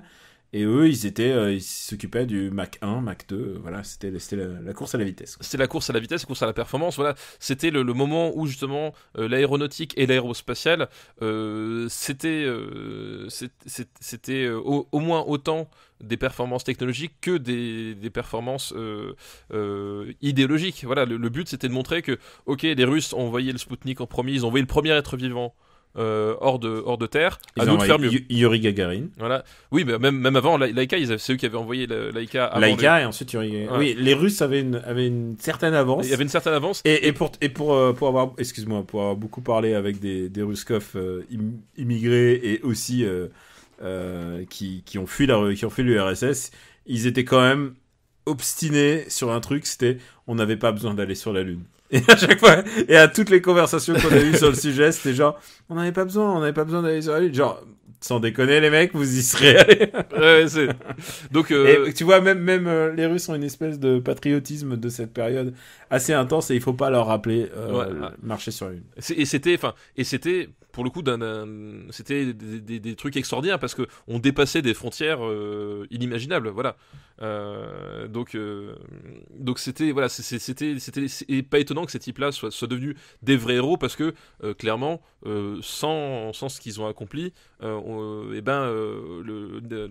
Armstrong et son équipage n'auraient jamais pu aller jusque sur la Lune pour filmer sur place avec Stanley Kubrick le faux alunissage. Alors il faut dire un truc, ce film en français s'appelle L'étoffe des héros, en anglais il s'appelle The Right Stuff. The Right Stuff, exactement. Et alors moi j'ai un petit souci, mais ça c'est général et c'est personnel. Avec l'utilisation du mot héros, ils font leur boulot en fait. C'est ça que le propos quand même de ce film, c'est qu'ils font leur taf. Et pour moi, un mec qui est payé pour faire un taf n'est pas un héros en fait. C'est un, tu vois, un héros, c'est un mec qui fait un acte qui va en dehors du cercle de compétences de ce qu'on lui demande. Là, en l'occurrence, ils sont des militaires. C'est des militaires au service de leur pays. Et du coup, je trouve que The Right Stuff est un titre beaucoup plus adéquat plutôt que l'étoffe des héros. Enfin, oui, bah après, oui, non, mais je vois ce que tu veux dire. Après, ça, on reste quand même aussi dans des individus exceptionnels en termes de. Bien entendu. Ah, non, bien sûr. On ne diminue pas la portée de ces pilotes, ni des héros du quotidien. Voilà. Et en termes de compétences et même de prise de risque, comme on l'a dit, c'était des types qui ont conscience qu'à chaque nouvel essai, à chaque tentative qu'ils faisaient, ils pouvaient y finir littéralement éparpillés en mille morceaux façon puzzle, quoi. Donc je pense que c'est aussi héros dans ce sens-là. Après oui, je vois ce que tu veux dire. C'est pas le héros mythologique qui justement va dévier de sa trajectoire attendue. Mais voilà, enfin c'est des figures emblématiques en tout cas. Et c'est un film que j'ai adoré parce que c'était une époque où j'étais passionné d'aviation, d'aéronautique, et donc il y avait beaucoup d'avions qui ont vraiment existé, quoi, qui étaient montrés, des répliques qui étaient, enfin il y avait vraiment pour un mec qui sortait, c'est rien à voir avec Top Gun en fait en l'occurrence. Ah non, on est dans le prisme opposé, on est dans la mission, on est dans la famille qui disent tu veux pas lâcher l'affaire. J'allais dire, c'est presque un film réaliste en fait. Bah, il y a un côté, en fait, moi ce que je trouve extraordinaire avec ce film-là, c'est qu'il y a un côté effectivement réaliste ou en tout cas méticuleux dans la restitution. C'est adapté d'un bouquin. Ouais, dans la restitution des faits, la description en fait du quotidien. Voilà, il y a un côté méticuleux, plausible, mais en même temps, t'as pas le côté chiant des biopics habituels. C'est-à-dire qu'il y a pour moi une vraie maîtrise narrative, une vraie prise de position au niveau de la mise en scène, et qui fait que les 3 heures et quelques du film passe en un éclair. C'est-à-dire que c'est 3 heures, c'est même plus de 3 heures, je crois que c'est 3h20, un truc comme ça. Enfin, c'est un film qui en fait est très long, mais qui est vraiment passionnant de bout en bout. C'est pour ça que ça m'avait fait chier la première fois que je l'ai vu à l'école. Ah bah oui, peut-être que... Et je trouve qu'il y a un truc vraiment passionnant, c'est je trouve le montage déjà vraiment parfait. Les séquences vraiment s'articulent super bien les unes entre elles, s'enrichissent, et le magnétisme de ce casting. Sam Shepard. Voilà, même quand tu l'érines dans sa combinaison, il a la classe. Non, c'est ça, c'est qu'il y a un truc, il y a vraiment quelque chose de captivant dans la façon dont ils sont joués, dont ils sont incarnés, et comme tu l'as dit, c'est qu'on met en avant pas tant le côté, enfin, oui, c'est le côté héros, mais le côté justement, on a une mission, on est assigné, et on va la faire jusqu'au bout, et l'exploit aussi qui va avec ce film-là, c'est que c'est un film qui est très étrangement pas patriotique au sens exacerbé, c'est-à-dire que c'est pas un film qui va te foutre des ralentis de drapeau tous les 5 plans, machin. Ah non, c'est pas Transformers. Voilà, c'est pas Transformers, c'est pas Michael Bay, c'est que c'est à un moment donné, c'est un film qui arrive presque à extraire le côté extraordinaire de cette obstination, et puis aussi de ces performances techniques humaines, du prisme purement idéologique, quoi. C'est-à-dire que, au bout d'un moment, il replace le fait que, oui, il le faisait, c'était des militaires, c'était leur devoir, c'était pour l'Amérique, c'était pour faire la nique aux Russes, certes, mais avant tout, c'était des types qui ont dédié leur vie à l'aéronautique, à des performances complètement qui étaient dignes de science-fiction, en fait. Je veux dire, 20 ans, ça n'a jamais été fait, donc 20 ans, même 10 ans avant que ces types fassent ce qu'ils ont fait, c'était de la pure science-fiction. Vraiment, donc et vraiment, ils replacent ce côté. Ces hommes-là ont été capables de le faire, américains, pas américains. Ces hommes-là ont été capables de le faire, et ce qu'ils ont fait était à la fois passionnant et à la fois complètement fou. Avant qu'on le mette dans notre liste immuable et imparable et ad vitam aeternam, c'est un film qui a reçu quelques Oscars. Pour le coup, c'est film Oscar. Enfin, c'est biopic, c'est un film, c'est dramatique. Enfin oui, de toute façon, c'est un candidat Oscar, quoi. Ça, oui. Mais il a pas eu les Oscars que tu penses. Il a eu Oscar du meilleur son, du meilleur montage, j'espère. Meilleur montage. Ah bah oui, il l'a eu. Ça c'est devant Blue Thunder, j'ai envie de dire, et Flashdance quand même. Ah ouais, non mais si. Alors j'adore Blue Thunder, Ouais. mais bon, comme j'ai dit tout à l'heure, mais le montage de l'étoffe des héros est Le extraordinaire. Retour du Jedi n'a rien eu. Il est sorti la même année que Le Retour du Jedi. Par contre, il a eu la meilleure musique. Et la meilleure musique signée de Bill Conti. Bill Conti, ouais, c'est vrai, exact, tout à fait. Bill Conti qu'on aime ici puisque c'est Karate Kid, Rocky. Alors c'est le Hans Zimmer de l'époque, pour ceux qui remettent pas un peu, voilà, pour restituer ceux qui ne connaissent pas Bill Conti. Mais il est toujours en activité, Bill Conti. Oui, c'est vrai, ouais. Mais bon, il est moins près de. Je sais pas s'il continue d'écrire, mais enfin, il est. Oui, c'est vraiment le mec, on l'entendait partout, quoi. C'était une personne qui a forgé les sons des années 80, quoi. Mais il manque meilleur film, meilleur réalisateur et meilleur mais Sam Shepard était pour meilleur supporting actor. Il le perd devant Jack Nicholson et Jack Nicholson dans quoi, du coup ? Dans Themes of Endearment, qui s'appelle en français Tendre Passion, de James L. Brooks. Et c'est le gros carton pour James L. Brooks, puisqu'il gagne meilleur réalisateur, meilleur film et meilleure actrice, puisque c'est Shirley MacLaine. D'accord, ouais. Oui, bon, ouais, et meilleur acteur avec Jack Nicholson, donc meilleur second rôle. D'accord. C'était la bonne année sur laquelle faire des paris, quoi. Je sais pas. Et il le gagne devant. Que des films dont j'ai aucun souvenir. Tender Mercies. Tu l'as vu, Tender Mercies ? Tender Mercies. C'est quoi en français ? Avec Robert Duval. C'est Tendre Bonheur. Je connais pas. Je sais pas, je l'ai vu, non. The Dresser, produit par Peter Yates, dont on a... Peter Yates, voilà, dont on a... dont on a parlé avec Krull. Voilà, qui a fait Krull, exactement. Incroyable, enfin, tous ces films qui ont un peu disparu de... Ah ouais, non. Il y avait, c'était l'année Ingmar Bergman, Fanny et Alexandre. D'accord, ok. Mais il n'y a rien eu, voilà. Ah ouais, d'accord, oui, mais c'était une année un peu en... Très très bizarre. Un peu en creux, on va dire. Ouais, on va dire... ouais. J'espère en tout cas qu'il y avait Meryl Streep dans les nommés pour la meilleure actrice. Ah non, pas encore. T'es sûr ? Attends, parce que elle était quand même pour Deer Hunter, je crois, non ? Donc, ça, Deer Hunter, il y avait Glenn Close, figure-toi. Ah, il y avait une Glenn Close, d'accord. Ouais. Et Cher. What ? Et Cher, pour Silkwood. D'accord. Ah oui, purée, c'était cette année-là, d'accord. Ouais. Ok, ouais, oui. Effectivement. Ouais, et Silkwood, qui était un film avec Meryl Streep, je t'ai à te rappeler. Et on boucle la boucle. On n'est pas passé loin. On boucle la boucle. Mais du coup, dans Silkwood, Cher, c'était pas le personnage principal, non ? Non, c'était le second rôle. Ah oui, c'était le second rôle, ouais, c'est ce qui me semblait. De Silkwood, c'était Mike Nichols. Oui, tu te rends compte déjà Mike Nichols à l'époque, quoi. C'est vrai, exact. Oh là là. Bon, allez, où est-ce qu'on va mettre l'étoffe des héros ? L'étoffe des héros. Je pense que je mettrais ça déjà au-dessus de... Je mettrais pas ça au-dessus de l'ours, peut-être pas. Ah si, moi je mettrais ça... Ah si, attends, où est-ce que... Ouais, mais pas long... Alors, il y a le retour du Jedi, donc au-dessus du retour du Jedi. Oui, de toute façon, ça va au-dessus du retour du Jedi. Mais est-ce que Kickboxer ? Alors, honnêtement, je préfère l'étoffe des héros à Kickboxer. Je préfère à Black Rain. Mais je te le laisse sous la balade de Narayama. Mais je pense que c'est sa bonne place au-dessus de Black Rain. Ouais, au-dessus de Black Rain. Bah, écoute, c'est sa bonne place.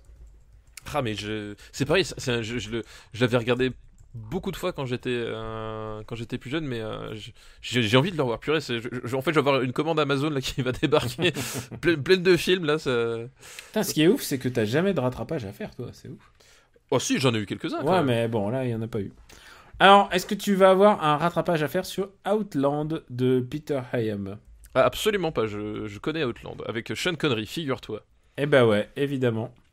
Sean Connery qui était déjà un petit peu chauve. Oui, bah oui. Enfin, après, il était chauve déjà de James Bond. Ça faisait 20 ans qu'il était chauve, en fait, hein, techniquement. Ouais. Donc, c'est un film qui se passe... C'est un... Ça se passe space en fait. C'est un space opéra, on peut dire. Non, c'est même pas. Non, c'est un space western en fait. Outland. Ah voilà, space western. Ça se passe sur Io, donc l'un des satellites naturels de Jupiter, avec une colonie minière. Une colonie minière dans laquelle en fait il se produit des événements un peu étranges. En fait il y a toute une série d'accidents qui finalement n'en seraient peut-être pas, on sait pas trop, qui se produisent, et le shérif local c'est Sean Connery. Et quand on dit shérif, il a son uniforme, il a sa casquette, il a son fusil à pompe, et il a vraiment la dégaine du shérif de western postmoderne, voilà, un peu bougon. Je crois qu'il cherche, en fait, il cherche à demander son transfert, un truc comme ça. Enfin, il y a un truc, voilà, c'est le type, il est là. Mais en plus, c'est vraiment western, c'est genre, il a un shotgun et tout ça. Oui, quoi. il a un shotgun, ouais. Et tu sais, tu comprends qu'il est là parce qu'il est mis au placard. Voilà, enfin, t'as vraiment un côté, c'est un anti-héros, mais en même temps, il a un sens aigu de la loi et de l'ordre, et il va quand même enquêter. Puis tu découvres en fait que derrière ces accidents, il y a tout un trafic qui va finalement remonter, une machination qui va remonter très loin en fait dans les strates d'organisation de cette petite cette petite colonie, et du coup ça va lui attirer les foudres de gens puissants, et on va se retrouver évidemment avec ce type tout seul avec son shotgun qui va devoir rétablir l'ordre et la loi, même si au bout du compte finalement ça n'a pas forcément de sens vu qu'il est à l'autre bout il a littéralement le bout du monde, mais il le fait parce qu'il faut le faire, quoi. C'est un film qui a influencé aussi un dessin animé de mon enfance, puisque je pense que sans ce film là il n'y aurait jamais eu Brave Star. Est-ce que tu te souviens de Brave Star Ah non, Brave Star, non, Brave Star, c'est genre c'est sur une planète et très éloignée, et une planète minière, et il y a un shérif qui a un cheval robot, et lui se transforme et il puise dans l'esprit des animaux. C'est un dessin animé de Lou Schmeier, mais bon, c'est purement anecdotique. Mais bon, pour te dire que ce film a eu un impact quand même sur ma consommation de dessins animés plus tard. De toute façon, déjà, il y a un truc qui fait qu'il est tout de suite captivant, c'est justement c'est ce côté western vraiment pur jus, voilà, avec ce shérif bougon qui est loin de sa famille, qui a des problèmes personnels et qui est pas très apprécié, et voilà, et le côté colonie spatiale, et t'as ce côté justement, c'est ça qui est de marrant, c'est que t'as pas le côté space opera, justement, c'est que la colonie spatiale, on essaye de dépeindre un univers qui pourrait être là aussi à peu près plausible, tu vois. Qu'est-ce que ça pourrait donner si à un moment donné on devait exploiter du minerai ça donnerait à peu près ça. Enfin, il y a vraiment ce côté un peu plausible, un peu tangible, qui fait presque pour le coup années 70 en fait, je trouve. Il y a un côté vraiment plus années 70 qu'années 80 dans l'approche de ce film là. Et Peter Hayam, qui a quand même pas de chance, puisque c'est lui sur qui est tombé l'honneur de faire une suite à 2000 ans. Voilà, c'est lui qui fait 2010. 2010. C'est lui qui fait 2010. C'est lui. Mais c'est un rédacteur que j'aime bien en fait, moi. Ouais, mais pas de bol. Sur ce oui, coup-là, voilà. genre pas de bol. Fallait pas. Fallait pas. Mais c'est un type que j'aime bien parce qu'il a jamais réussi à faire de grands succès. Voilà, c'est toujours été un second couteau de la mise en scène. Oh, Time Cop avec Jean-Claude Van Damme. Voilà, non mais voilà, c'est Time Cop, c'est mort subite. voilà, c'est jamais un type qui a été très très haut, mais j'aimais bien j'aimais bien quand il arrivait à faire un film à peu près correct. Je trouvais que c'était assez cool, quoi. C'était lui, Mort Subite, putain. Ben oui, bien sûr, Mort Subite, Die Hard dans une patinoire. Ouais, j'adore. Tu sais que je l'aime bien, Mort Subite. En fait. Mais j'aime bien aussi. Bon, c'est pas. Après, il est irregardable aujourd'hui, mais. Mais voilà, il y a un côté. Celui que j'aimais bien. Il y a un côté années 80 fait dans les années 90 qui m'est pas en fait, désagréable. Peter Hyams, il y a un côté. Il y a un truc qui est toujours très bizarre chez lui, c'est que j'ai jamais trouvé ces films extraordinaires, mais j'arrivais jamais à les détester en fait. Il y a vraiment un côté, même quand c'était pas très bon, il y avait un truc, une atmosphère, une façon de décrire les personnages, une façon de composer certaines séquences qui faisait que tu disais, allez. Et Outland, c'est mieux que. Alors je pense qu'Outland, ouais. ça doit être dans ses meilleurs films, à mon avis. Clairement. De Peter Hyams. Je pense que ça doit être. À mon avis, c'est peut-être même sûr que c'est son meilleur film, quoi. Et alors, après, voilà. C'est un film aussi qui. J'en dis beaucoup de bien, mais c'est un film aussi qui a peut-être un peu mal vieilli. Voilà. Qui est pas non plus, en fin de compte, extraordinaire. Il a pas mal de défauts. Le premier, c'est qu'il se perd un peu justement dans son espèce d'approche comment dire western réaliste, mais alors pas trop, parce que il y a un moment donné quand il y a des accidents, ça fait très très film d'horreur en fait. Le premier accident que tu vois en fait, il y a un côté vraiment film d'horreur. Alors tu dis ça va partir sur du Alien, mais en fait pas. Il y a un côté à un moment donné, il essaie de jouer avec. Non, mais un peu trop de après il y a les araignées. Oui, voilà. Il y a des trucs bizarres qui se passent. Il y a des trucs très très bizarres, et du coup en fait il y a toute une combinaison de styles qui maîtrise pas tous, et c'est le post-alien. Oui, bah évidemment que c'est post-alien.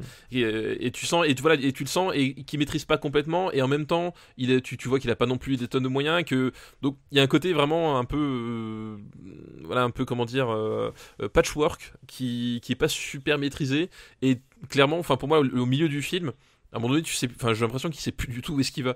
C'est-à-dire qu'il y a vraiment des séquences qui sont rajoutées, qui, je pense, sont la demande des producteurs, ou qui, voilà, ils pourraient être un peu dans l'air du temps. Voilà, c'est un film qui est pas bien fini aux entournures, mais comme dit, il y a une certaine atmosphère qui se dégage.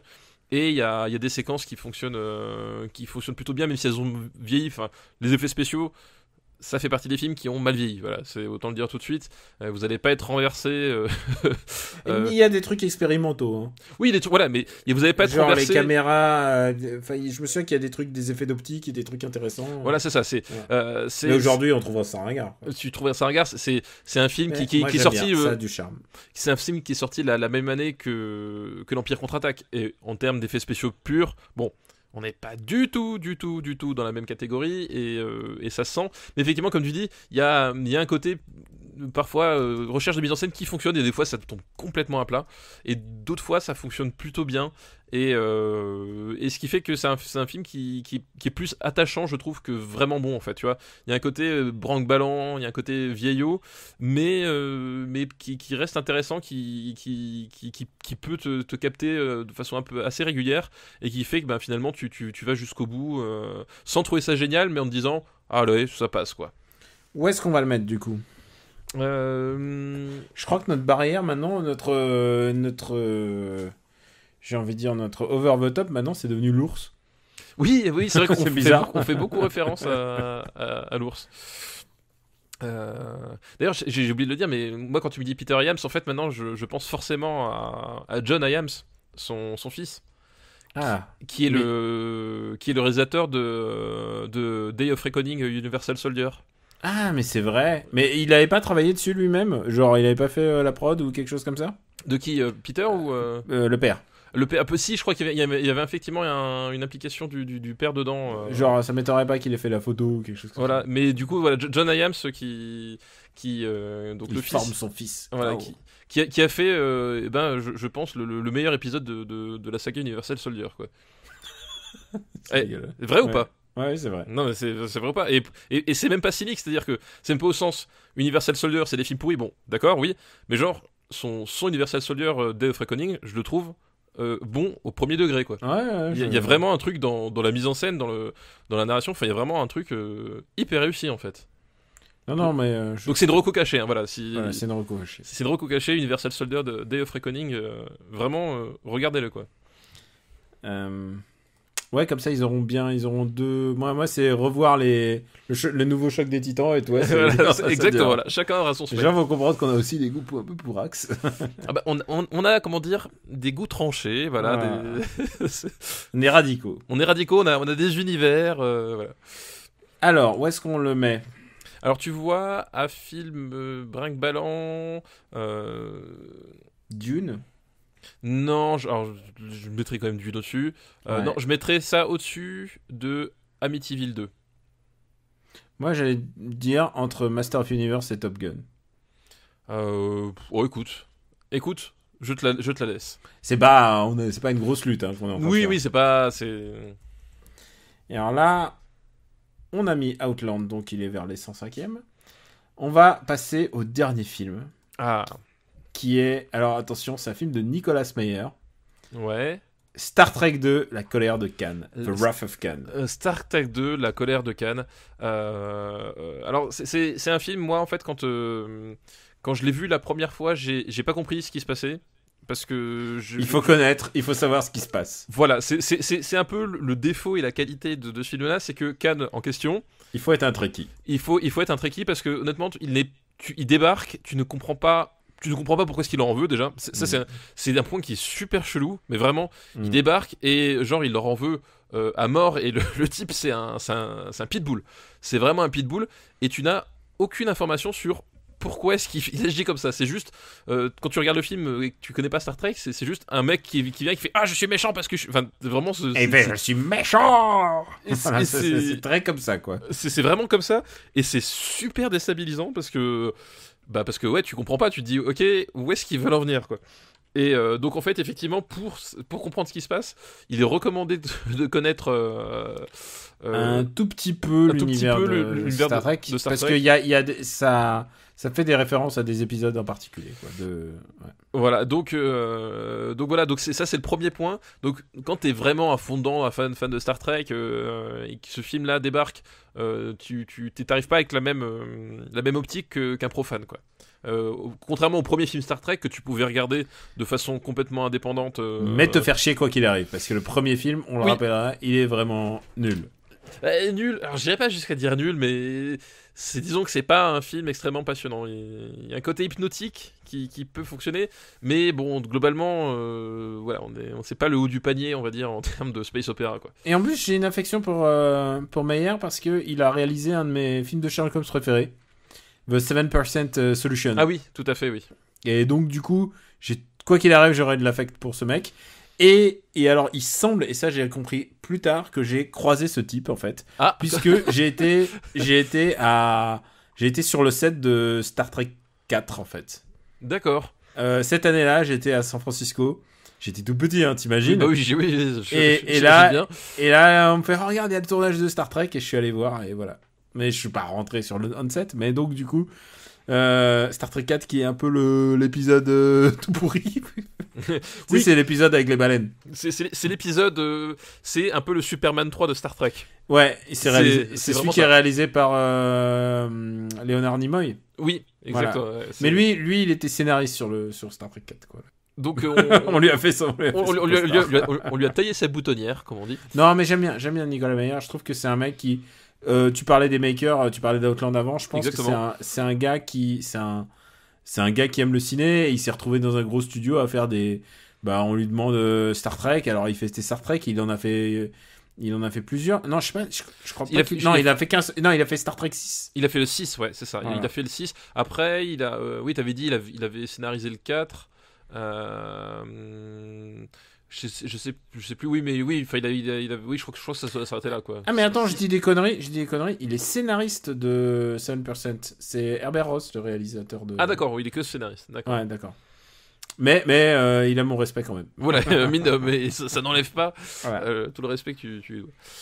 Donc, Star Trek 2, donc voilà, premier point, le personnage de Khan est Khan, qui est un personnage qui n'a aucun sens si tu ne connais pas minimum l'univers Star Trek, quoi. Et alors, très bizarre. Juste une précision pour ceux qui pense à Star Trek 2, c'était Into Darkness, le reboot, de là J.J. Abrams, ouais. J.J. Abrams, c'est qu'ils refont la même chose avec Khan, et genre, ça a encore moins de sens de faire une référence à quelque chose qui n'est pas arrivé d'un film que tu aurais pu voir ou pas voir, quoi. Oui, en plus, non mais... Puisque il joue là-dessus dans le truc, il fait « Ah, je suis Khan !» et... Ok. Non mais ça, c'est le problème. Bah, on va digresser sur. C'est pas notre genre, hein, vous le connaissez. Nous, on digresse jamais. Une fois de plus, c'est une émission préparée, écrite de A jusqu'à triple Z. Dans Into Darkness, effectivement, comme tu dis, le gros problème, c'est que pendant tout le film, le personnage de Benedict Cumberbatch porte un autre nom, et d'un seul coup, il se retrouve et fait haha, je suis Khan. Et toi, en tant que spectateur, t'es là, tu fais oui et. Et voilà, ça n'a de valeur que si tu as vu ce film qui n'a rien à voir, oui, en plus. Les deux n'ont rien à voir. Et c'est genre, c'était le retournement de situation complètement absurde. C'est comme, c'est un peu comme ce qu'ils font dans Spectre aussi, c'est-à-dire qu'avec le personnage de Blofeld, qui pendant tout le film porte un nom qui n'a rien à voir. Si tu n'as aucun affect avec James Bond, ça ne fonctionne pas. Ça ne fonctionne pas. Et il se retourne à la fin, il fait appelez-moi plutôt Blofeld. Et ça n'a aucune valeur pour le profane de James Bond parce que tu fais. Oui, mais je t'appelle Jean-Michel si j'ai envie. Et quand t'es fan de James Bond, ça n'a aucune valeur parce que tu sais depuis le début que c'est Blofeld. Enfin, je veux dire. Et aussi c'est le chef du Spectre. Il a un char. C'est que ça n'a aucun rapport en plus avec l'histoire en place, quoi. Oui, c'est ça. Enfin, voilà. Le plus important de l'histoire, c'est le fait qu'il soit demi-frère, en fait, pas qu'il s'appelle Blofeld. Voilà, exactement. Et voilà. Et Into Darkness et Spectre, c'est vraiment les cas d'écriture le cas d'école d'écriture méta qui plombe à l'intérieur d'un film. C'est que c'est des détails qui en fait le fan il repère le truc, mais ça apporte rien au récit. Le profane, ça ajoute une confusion qui n'a aucune valeur. Enfin, voilà, c'est le genre de truc qu'il faut pas faire, quoi, vraiment. Mais donc, on va revenir à Star Trek 2 et ce personnage de Khan qui déjà n'a pas beaucoup de sens et qui donc, c'est le pitch, c'est en gros, il en veut à l'Enterprise et il va tout faire pour leur pourrir la vie. Et il va à un moment prendre le contrôle même de l'Enterprise. Il va prendre le contrôle de l'Enterprise et moi la scène qui à chaque fois me retourne mais pas dans le bon sens, c'est l'espèce de cache-cache qu'ils font dans c'est quoi, c'est une nébuleuse ou je sais plus ce que c'est. Et c'est genre les types, t'as l'Enterprise qui là, genre ils font ah, on est cachés, tu nous vois pas, on est juste au-dessus de toi. Et Khan qui avait mis tout un plan, tu comprends que le mec il rumine son truc depuis des années pour une raison qui t'échappe complètement, mais qu'il se laisse avoir par des types qui se font haha, je suis dans ton dos, tu vois. Voilà, et à chaque fois cette scène là, je fais ah, ok, je vois. Il faut dire un truc, c'est que ce film existe surtout par sa fin, en fait. Bah voilà. Alors, spoiler alerte, c'est un film qui a 81, non, je sais pas, 81. C'est 82, je crois. 82.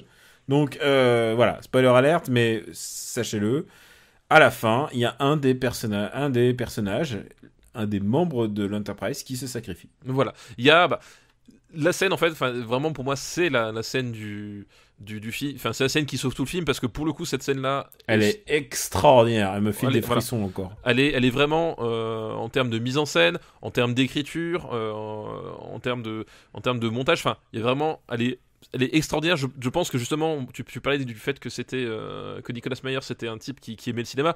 Je pense que c'est un type au moment où il a lu le scénario, il voyait son film, il savait que c'était la scène clé de son film. Et en plus, tu sens que voilà, il y a eu plusieurs versions en plus de l'écriture de scénario. Et il y a eu des versions où il mourrait pas. En l'occurrence, c'est Spock qui meurt. Oui.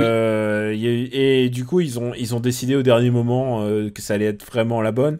Même si le problème de personnage de Spock, c'est que les fans, enfin voilà, c'est le personnage préféré de tout le monde en fait. C'est le personnage préféré puisque c'est celui qui est à la fois extraordinaire de par sa connaissance et qui nous ramène à notre condition d'humain à chaque fois parce que justement tous les décalages sur notre mode de fonctionnement et notre mode de vie nous font nous interroger et parfois rigoler sur nos mauvaises habitudes. Enfin voilà, c'est effectivement un personnage qui est très précieux.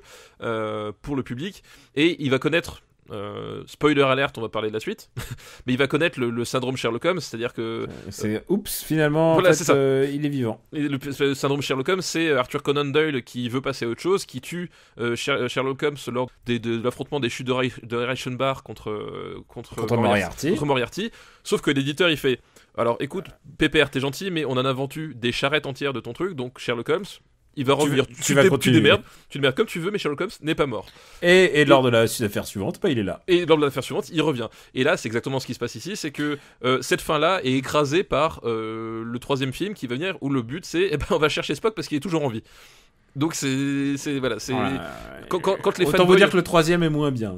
Voilà, quand les fanboys prennent le dessus sur ce que doit être un film ou une histoire, ça donne des trucs comme ça qui pètent le truc. Et c'est d'autant plus dommage parce que, comme on l'a dit, la scène du sacrifice de Spock est extraordinaire, vraiment. Et je me suis regardé il y a pas si longtemps. Et en fait, j'ai vu un toy où tu les vois tous les deux, un jouet. Oui, la main contre la vitre. La main contre la vitre, ouais. et t'appuies sur le bouton et ils disent les répliques. Et les répliques sont extraordinaires. Ils se disent les choses que les vivants ne se disent plus.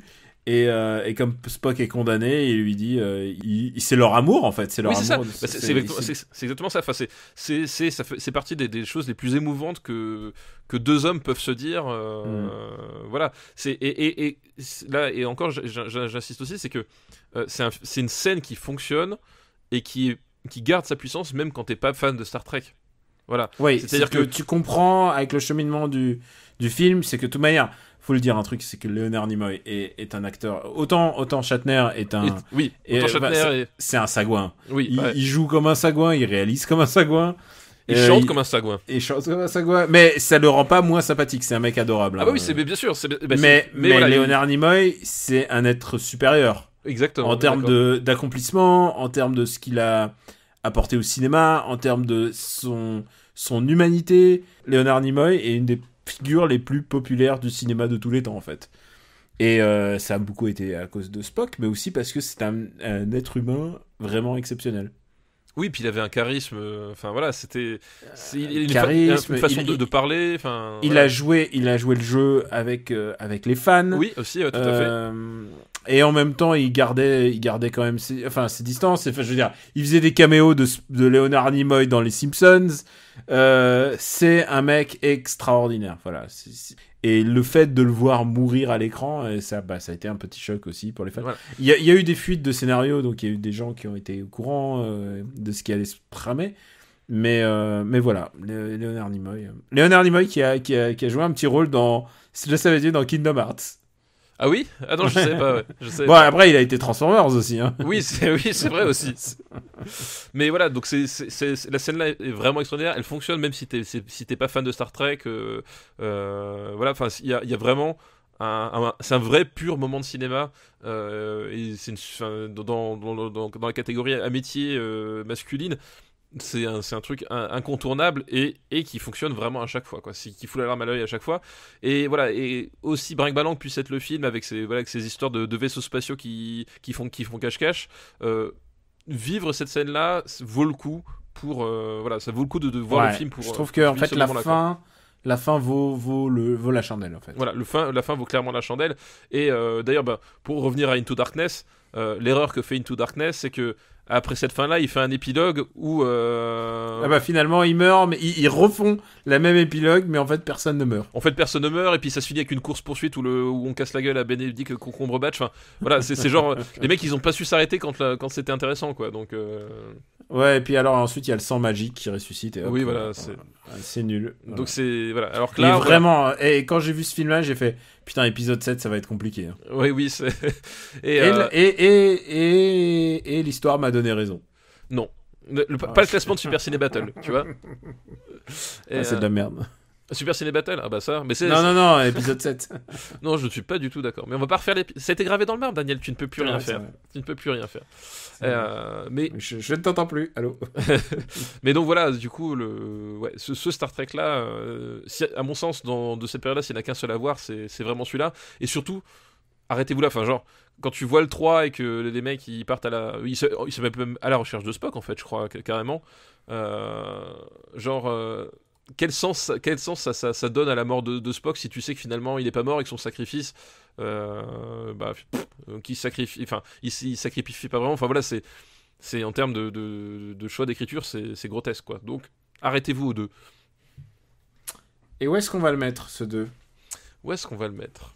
En sachant que c'est un film que j'aime beaucoup pour cette fin, justement. Bah, moi, je retiens surtout cette fin. En fait, le reste du film souffre quand même pas mal un peu du côté on conduit des faits rares passés géants, le moins de virages, ça prend une plombe, qui est pas contrebalancé par le côté justement ambassadeur de l'espace, tu sais, parce que Star Trek c'est ça en fait, c'est des ambassadeurs de l'espace qui ont fait de la diplomatie, c'est machin. Ça qui est intéressant avec Star Trek, c'est que c'est un monde meilleur. Star Trek, c'est un monde meilleur, c'est le monde où on a envie de vivre, c'est pas Star Wars. Voilà, c'est un monde meilleur où effectivement la diplomatie est la première arme, le dialogue, la compréhension entre les peuples. Là, la science. Et la science, exactement. Et là, c'est un aspect qui est vachement absent de ce film-là, qui est, comme dit, principalement une course-poursuite.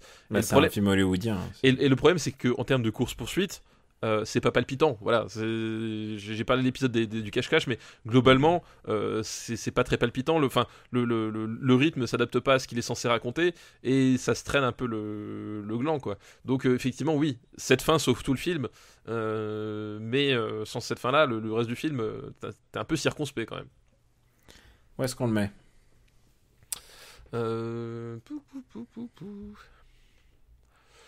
Mais disons qu'il y a un sacrifice final, donc je le vois déjà au-dessus de la dernière tentation du Christ. Le personnage de Spock est beaucoup plus intéressant et beaucoup plus attachant que Jésus. Hein. Il y a en termes de sacrifice. Et plus réaliste aussi. Oui, puis honnêtement, entre nous, le sacrifice de Spock, tu vois à quoi ça sert. Mais Jésus, il s'est sacrifié pour nous, d'accord, mais aujourd'hui, concrètement, à quoi ça a servi ? Bon, voilà, donc oui, forcément, ça va au-dessus. Alors que le message de Spock est incroyable en fait. Et surtout du point de vue de Spock, qui est à la base un personnage dont les émotions sont réfrénées. Donc en fait, c'est ça qui est génial, c'est que c'est un type, de par son origine et la façon dont il est éduqué, est un type froid et extérieur aux émotions du monde, et qui va finir par se sacrifier parce que il a été pénétré d'amitié pour Spock et pour cet équipage, quoi. Donc il y a vraiment aussi ce côté de transcendance du personnage de Spock, qui fait que ça marche si bien. Quand Kirk lui dit Spock, et lui il dit I have been and always shall be your friend. Voilà. Et il pose sa main sur la vitre et il fait live long and prosper. Exactement.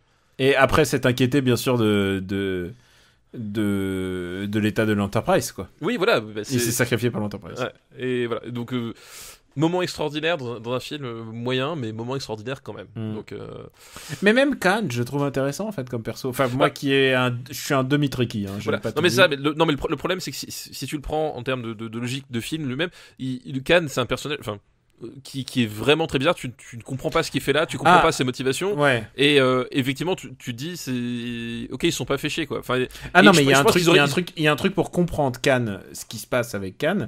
C'est que le personnage est entièrement inspiré de Captain Ahab, en fait, de Moby Dick. De Moby Dick, oui. Et en fait, si tu comprends ça, en fait, tu dis ah ok d'accord, c'est un mec qui court après quelque chose qu'il peut plus avoir en termes de vengeance, quoi. Évidemment, si tu comprends en termes de Moby Dick, et d'ailleurs, j'ai l'impression que les baleines c'est quand même un truc très très récurrent dans le monde de Star Trek, puisqu'on en a parlé dans Star Trek 4. Non, si tu comprends ça, en fait, le personnage de Khan est assez cohérent. Oui, mais ouais. Voilà, c'est un fou. Mais mais disons que je pense que ça serait pas mérité juste deux, trois lignes pour juste même pas tout expliquer, mais juste que à un moment donné ce soit pas juste un mec qui débarque et qui a envie de les faire chier, quoi. Mais en plus, puisqu'il débarque, on l'a déjà vu dans la série, et il fait il y a un peu de, comme on dit, des nods aux États-Unis pour dire que il est déjà été dans la série et c'est des trucs que les fans raffolent, mais donc ouais, où est-ce qu'on va le mettre alors? Je le mettrais pas au-dessus du Choc des Titans. Moi, je le mettrais en dessous de Spaceballs, en fait. Moi, je le mettrais au-dessus d'Hellraiser. On peut le mettre au-dessus d'Hellraiser, écoute. Hop. C'est le Star Trek le mieux classé qu'on aura, hein, je pense. Je pense aussi, ouais. Parce que les autres, on a parlé de 3, on a parlé de 4, 5, 6. New Generation, c'est quoi? C'est quel numéro? C'est le 7, celui de First Contact, là Non, New Generation. Celui où Kirk meurt. Ouais, c'est ça. Je crois que c'est le 7. Putain, je m'y paume. je ne suis pas très assidu en Star Trek non plus, mais... Non, mais le truc, c'est qu'ils les ont pas numérotés au bout d'un moment. C'est qu'on les numérote par convention, mais... Il faut comme les jeux vidéo. Jusqu'à ce Non, qu'il mais- arrive à un épisode qui s'appelle Star Trek. non, le film Star Trek Generation, c'est à mon avis, c'est le 7ème. Ensuite, il y a eu Force Contact. Ouais, d'accord, ok, c'est ça. Voilà. Et après, il y a eu Insurrection et Nemesis, qui sont d'autres histoires, d'autres affaires. Ouais, c'est ça. Bon, bah écoute, on a classé Star Trek 2. Ouais. Est-ce que ce serait pas le bon moment, le bon timing pour nous parler de ta reco? Eh ben écoute, ma reco, ce sera une reco que je ne pensais pas faire il y a quelques mois, puisque je vais recommander Speed Racer. non, non, alors ça, ce sera la reco du 1er avril, les gens comprendront. Non, parce que je vais recommander une série que j'avais abandonnée parce que j'avais détesté ce que je regardais, et par la magie combinée de Prodigy. Prodigy, hein, qui, rappelons-le, est notre camarade graveur dans le marbre de films de Bush, et bien plus que ça. Bien plus que ça. Bah, d'ailleurs, il avait recommandé, quand on lui avait demandé son meilleur film de cheminée, il avait cité Evil Dead. Évidemment. Donc voilà, c'est pour placer quand même l'intérêt du bonhomme. Voilà, donc par l'intermédiaire de Prodigy, puis d'Oscar Le Maire aussi, je m'y suis remis, et cette série, c'est Homeland, en fait. Ouf. Donc, Alors, je te laisse dire. Vas-y. voilà, Homeland, donc le point de départ de la série, qui est d'ailleurs c'est le remake d'une série israélienne, je crois bien à la base. Le point de départ de la série, c'est en fait il y a un soldat américain qui était prisonnier d'Al-Qaïda pendant des années, qui un jour est relâché et qui revient au pays. Et évidemment, il a changé. Évidemment, il a changé. Puis surtout, évidemment, bon, la CIA s'interroge globalement sur ce retour à la maison, savoir si c'est justifié, tout ça, voilà. Donc ça, c'est le point de départ de Homeland.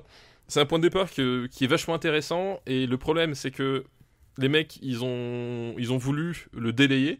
C'est-à-dire que c'était un truc qui était parfait pour faire une mini-série.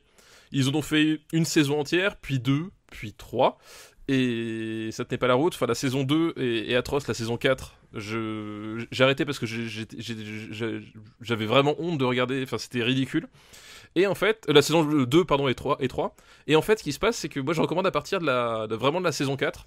Parce que la saison 4, en gros, ils se débarrassent de tout ce qui posait problème auparavant. Je pense qu'à un moment donné, il y a eu dans l'équipe, tu vois, de scénaristes, ils se sont dit, ok, là, les mecs, clairement, on va tuer le concept. Et ils repartent quasiment à zéro. C'est-à-dire que, bon, évidemment, t'as certains personnages que si t'as pas eu première saison qui paraîtront un peu obscurs au début, mais il y a vraiment un côté, on repart on remet les choses à plat, ça se passe plusieurs mois après, les trucs sont mis de côté, on part sur un nouveau contexte, et à partir de là, je trouve les saisons 4, 5 et 6 très réussies, et à ma grande surprise. Et parce que voilà, on retrouve les qualités de ce que faisait Homeland, c'est-à-dire des acteurs et des personnages qui étaient vraiment cool. Je pense notamment à Saul Berenson, qui rappelons-le, c'est Inigo Montoya. Voilà, qui est joué par l'acteur qui joue Inigo Montoya, le personnage est vraiment génial, et l'acteur est vraiment parfait, et même le personnage de Carrie Mathison, qui est l'héroïne de la série, trouve un meilleur équilibre là, parce que vraiment on sent qu'il s'était perdu dans un côté de sentimentalisme avec la 2 et la 3. En fait, le problème de la 2 et la 3, c'est que c'était des personnages, tu sais, c'est des super espions, mais qui prenaient des décisions complètement irrationnelles parce qu'ils étaient amoureux, tu vois. Enfin, genre, c'était le truc, je faisais quoi? Et là, ils ont gommé complètement ça, et au contraire, on est justement sur un truc, on est sur des types qui sont des professionnels de l'espionnage, jusqu'à un point où la valeur de la vie humaine ne pèse pas très lourd. Il y a vraiment ce côté professionnel implacable, quoi, et ce côté panier de crabe qui est super bien rendu, en fait, à partir de la saison 4, 5 et 6, et donc on reste dans un, comment ça s'appelle, dans un show qui à l'américaine, c'est-à-dire que il y a un peu d'action, un peu de rebondissement. Enfin, tu sais, c'est vraiment une série c'est pas une très grande série, mais en termes de série de divertissement, je trouve ça vachement bien gaulé, vachement bien fait.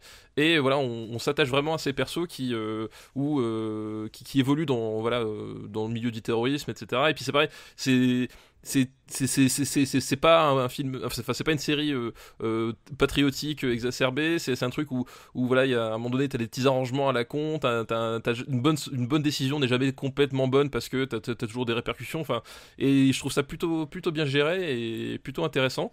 Et donc j'étais premier surpris, mais je prends un vrai plaisir à reprendre Homeland à partir de la saison 4. Je vais te poser une question, Ouais. même plusieurs questions. Moi j'ai arrêté à l'épisode 1 de la saison 2. Oui. Et j'ai fait c'est plus possible. Genre j'ai Je peux arrêté de dégoût. Et Je peux comprendre, oui. est-ce que je peux reprendre directement la saison 4 ou il faut que je me tape les... Alors, honnêtement, est-ce que c'est non. comme Lost, il faut les voir Non, quoi. honnêtement, je recommande pas du tout de les voir. Il existe des résumés, en fait, un résumé de ce qui se passe dans la saison 3. Savoir, en fait, qu'ont fait les personnages principaux, qui a fait quoi, etc. Juste pour te resituer un peu comment est-ce qu'ils ont terminé. Parce qu'en fait, en gros, si tu veux, tu commences la saison 4, l'échiquier est un tout petit peu différent de ce qu'il était dans la saison 2. C'est-à-dire qu'il y a certains personnages qui ont changé de position au sein de la CIA, voilà. Donc juste remettre ça à plat, et tu n'as pas besoin de te taper les épisodes, et ça suffit. Pour moi, la série, t'as évoqué un peu l'histoire d'amour. Pour moi, la série a jump le shark à partir du milieu de la première saison. Oui. À un moment où il y a une coucherie, en fait. Oui, exactement. Non, Et mais à partir de ce moment-là, j'ai fait, ah non, stop. Et c'est parti, genre, voilà. Non, mais exactement. à valo, quoi. Tu dis très bien, effectivement, le problème, c'est au milieu de la saison 1, il y a une coucherie qui devrait pas avoir lieu. Alors, je trouve dans la saison 1, à la rigueur, tu peux te dire, oui, alors, est-ce que c'est les mauvaises décisions? Mais après, à partir de la saison 2, cet événement-là va guider toutes les décisions des personnages jusqu'à l'absurde. C'est-à-dire qu'à un moment donné, ça n'a plus aucun sens pour des gens qui ont des responsabilités telles. Enfin, je veux dire, voilà, ça n'avait vraiment plus aucun sens. Et là, comme dit, il gomme vraiment tout ça. Donc, t'as toujours des relations, des relations un peu intimes, mais t'as plus ce côté, on va prendre des décisions irrationnelles. Au contraire, t'as vraiment un côté plus méticuleux. Et surtout, moi, ce que j'adore dans la saison 4, qui je pense, ma préférée des 3 dernières, c'est que t'as un côté... les méchants, les méchants, les terroristes, ce sont des méchants, ce sont des terroristes islamistes, c'est pas des imbéciles, c'est-à-dire qu'à un moment donné, tu vois que la CIA elle court après le truc et les autres ont toujours un coup d'avance, mais à chaque fois, c'est jamais sorti du chapeau. T'as vraiment un côté implacable qui est vraiment bien restitué, quoi. Tu m'as presque convaincu, c'est voilà, dire, mais... alors que tu partais de loin quand même. Non mais comme dit, moi j'avais détesté. On va en rediscuter hors antenne, mais j'avais détesté la saison 3 et vraiment en termes de séries, de séries de divertissement et tout, et je trouve ça vachement honnête en fait à partir de la saison 4. Et pour ma part, je vais recommander un long métrage, il fait à peine 70 minutes. C'est un long métrage à partir de 59 minutes et 59 secondes. Donc, voilà. Mais c'est pas tes 3 heures de l'étoffe des héros. C'est un film qui s'appelle Scooby-Doo and Batman, The Brave and the Bold. Et il est sorti récemment aux États-Unis, donc il est disponible en DVD en import. Il a eu une sortie limitée en salle, comme ils font en général. Ouais. Et il va sortir en France dans pas longtemps. Je sais pas s'il sort en démat ou s'il sort en... Enfin, il sort en DVD en France. D'accord. Et ce qui est intéressant, c'est que d'abord, il y a Scooby-Doo d'un côté, dont on parlait au début de l'épisode. Oui, voilà. Non, mais comme quoi, les gens ne croient pas que tout est écrit, mais bien sûr. Tout est écrit, mon pote. Bien sûr. Tu sais, c'est comme dans les meilleurs Hitchcock, c'est-à-dire que t'as l'indice qui va te conduire jusqu'au meurtrier et que tu ne l'avais pas vu. Exactement. Et Batman, de toute manière, c'est un peu la thématique récurrente du Robotics Podcast Universe. Et c'est le Batman de Batman Brave and the Bold, une série qui est sortie en France sous le nom de Batman, l'Alliance des Justiciers ou l'Alliance des Héros. Et c'est pas le Batman de Bruce Timm, mais c'est un Batman que j'adore aussi. En général, beaucoup de gens disent « Ouah, le Batman de Bruce Timm, c'est le meilleur ». D'accord, mais maintenant on peut recommander d'autres choses. Et le Batman de Brave and the Bold, c'est génial, parce que c'est un Batman qui se promène dans le monde de DC. Et il rencontre des personnages du monde d'ici, mais surtout c'est pas toujours les gros cadors quoi qu'il rencontre. Ici, il va faire équipe avec Aquaman, Plastic Man, Martian Manhunter, tu vois, et The Question, tu vois, donc c'est plutôt des personnages assez mineurs. Et c'est une série très humoristique où un Batman se prend pas vraiment au sérieux. C'est-à-dire, il fait tout sérieusement, mais les situations sont souvent très comiques. Voilà, c'est dans certains épisodes, il se bat au sabre laser. Enfin, tu vois, il y a plein de trucs qui lui arrivent. Et là, c'est un long métrage où il va, au début, il monte une histoire de toutes pièces pour faire un test pour le Scooby Gang, pour recruter le Scooby Gang dans l'alliance des détectives de Gotham, puisque eux sont des détectives, rappelons-le. Oui, rappelons-le, évidemment. Et donc, c'est absolument génial. Et à un moment, il y a Aquaman qui débarque déguisé en, je sais pas s'il est français, mais avec un faux accent, en disant « Oh, je veux faire partie de votre équipe. » Je pense que c'est Hercule Poirot qu'il essayait de faire. C'est toujours à crever de rire. J'adore Batman Brave and Bold. C'est peut-être... dans les séries Batman qui ont suivi celle de Bruce Timm, c'est ma préférée. C'est celle que je recommande parce que c'est une série où Batman se fait transformer en singe. Et ce qui montre aussi ce qui est intéressant avec ce personnage, c'est aussi son adaptabilité. C'est-à-dire que tu peux le mettre dans plein de situations, tu peux le mettre avec des soucoupes volantes, tu peux le faire basculer dans les chevaliers arthuriens de la table ronde, tu vois. Ouais. C'est un personnage qui s'adapte aux situations. Qui n'est pas figé, tu peux faire Batman contre les ninjas, il n'y a aucun problème. Bah, ça a même du sens, en fait. Oui, bien sûr. En plus, c'est... Mais voilà, donc c'est un personnage qui est totalement multifacette et qu'on utilise pour faire une série qui est, je rappelle, destinée aux plus jeunes, puisqu'il n'y a pas de sang à l'écran. Ça, c'est mes enfants qui vont être déçus, du coup. Hein. Non, bon, bah écoute. mais je pense que tes enfants kifferaient Batman Brave and Bold parce que c'est ultra drôle, en fait. Bah écoute, je le ferai. En plus, ça changera.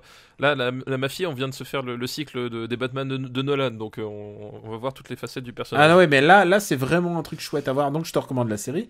Mais aussi Scooby et Batman and Bold. C'est la première adaptation long métrage de Batman and Bold. J'espère qu'il y en aura encore beaucoup. Voilà, j'ai bien rigolé à voir ce film. C'est un film que tu peux montrer à tes enfants sans aucun problème. Voilà, je recommande ça. Eh ben écoute, très bien, parfait. Ben, je prends bonne note.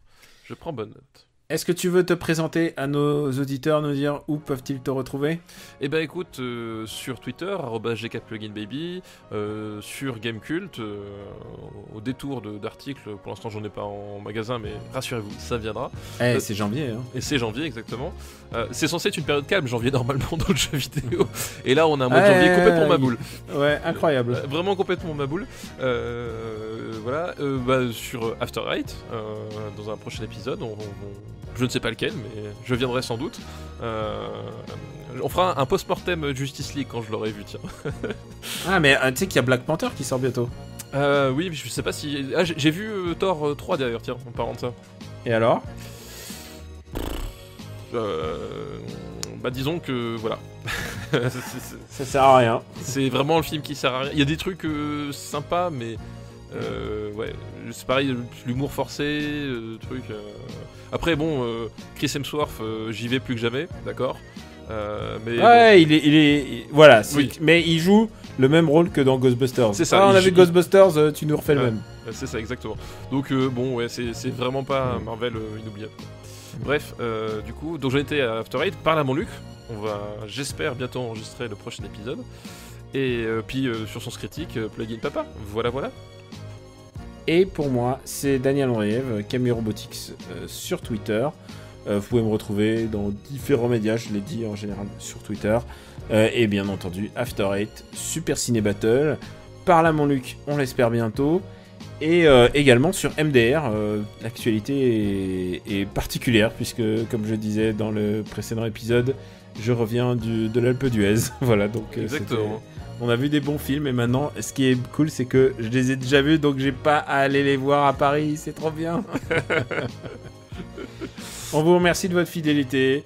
Nous sommes disponibles sur supercinébattle.fr où vous pouvez retrouver la masterlist et vous pouvez aussi retrouver cet épisode sur YouTube parce qu'on est sympa.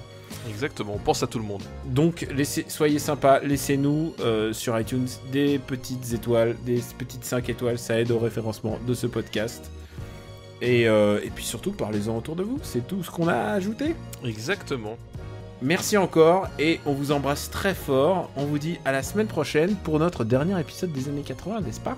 Exactement. Enfin, derniers épisodes pour l'instant. Pour l'instant, ça va être glorieux. Ça va être glorieux. On vous embrasse très fort et on vous dit à bientôt. Ciao, ciao.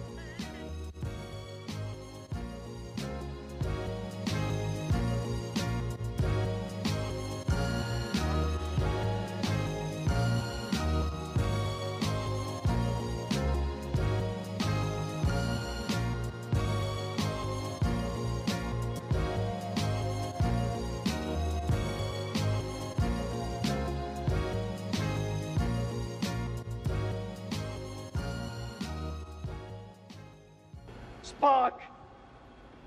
Ship. Out of danger. Yes. Don't grieve, Admiral. It is logical. The needs of the many outweigh the needs of the few. Or the one.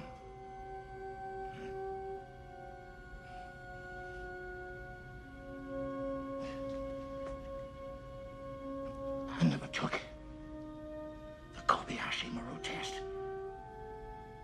Until now. What do you think of my solution? Spock.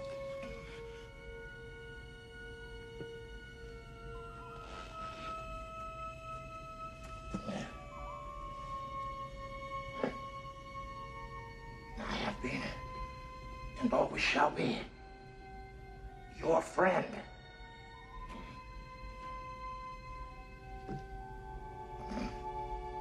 Live long and prosper.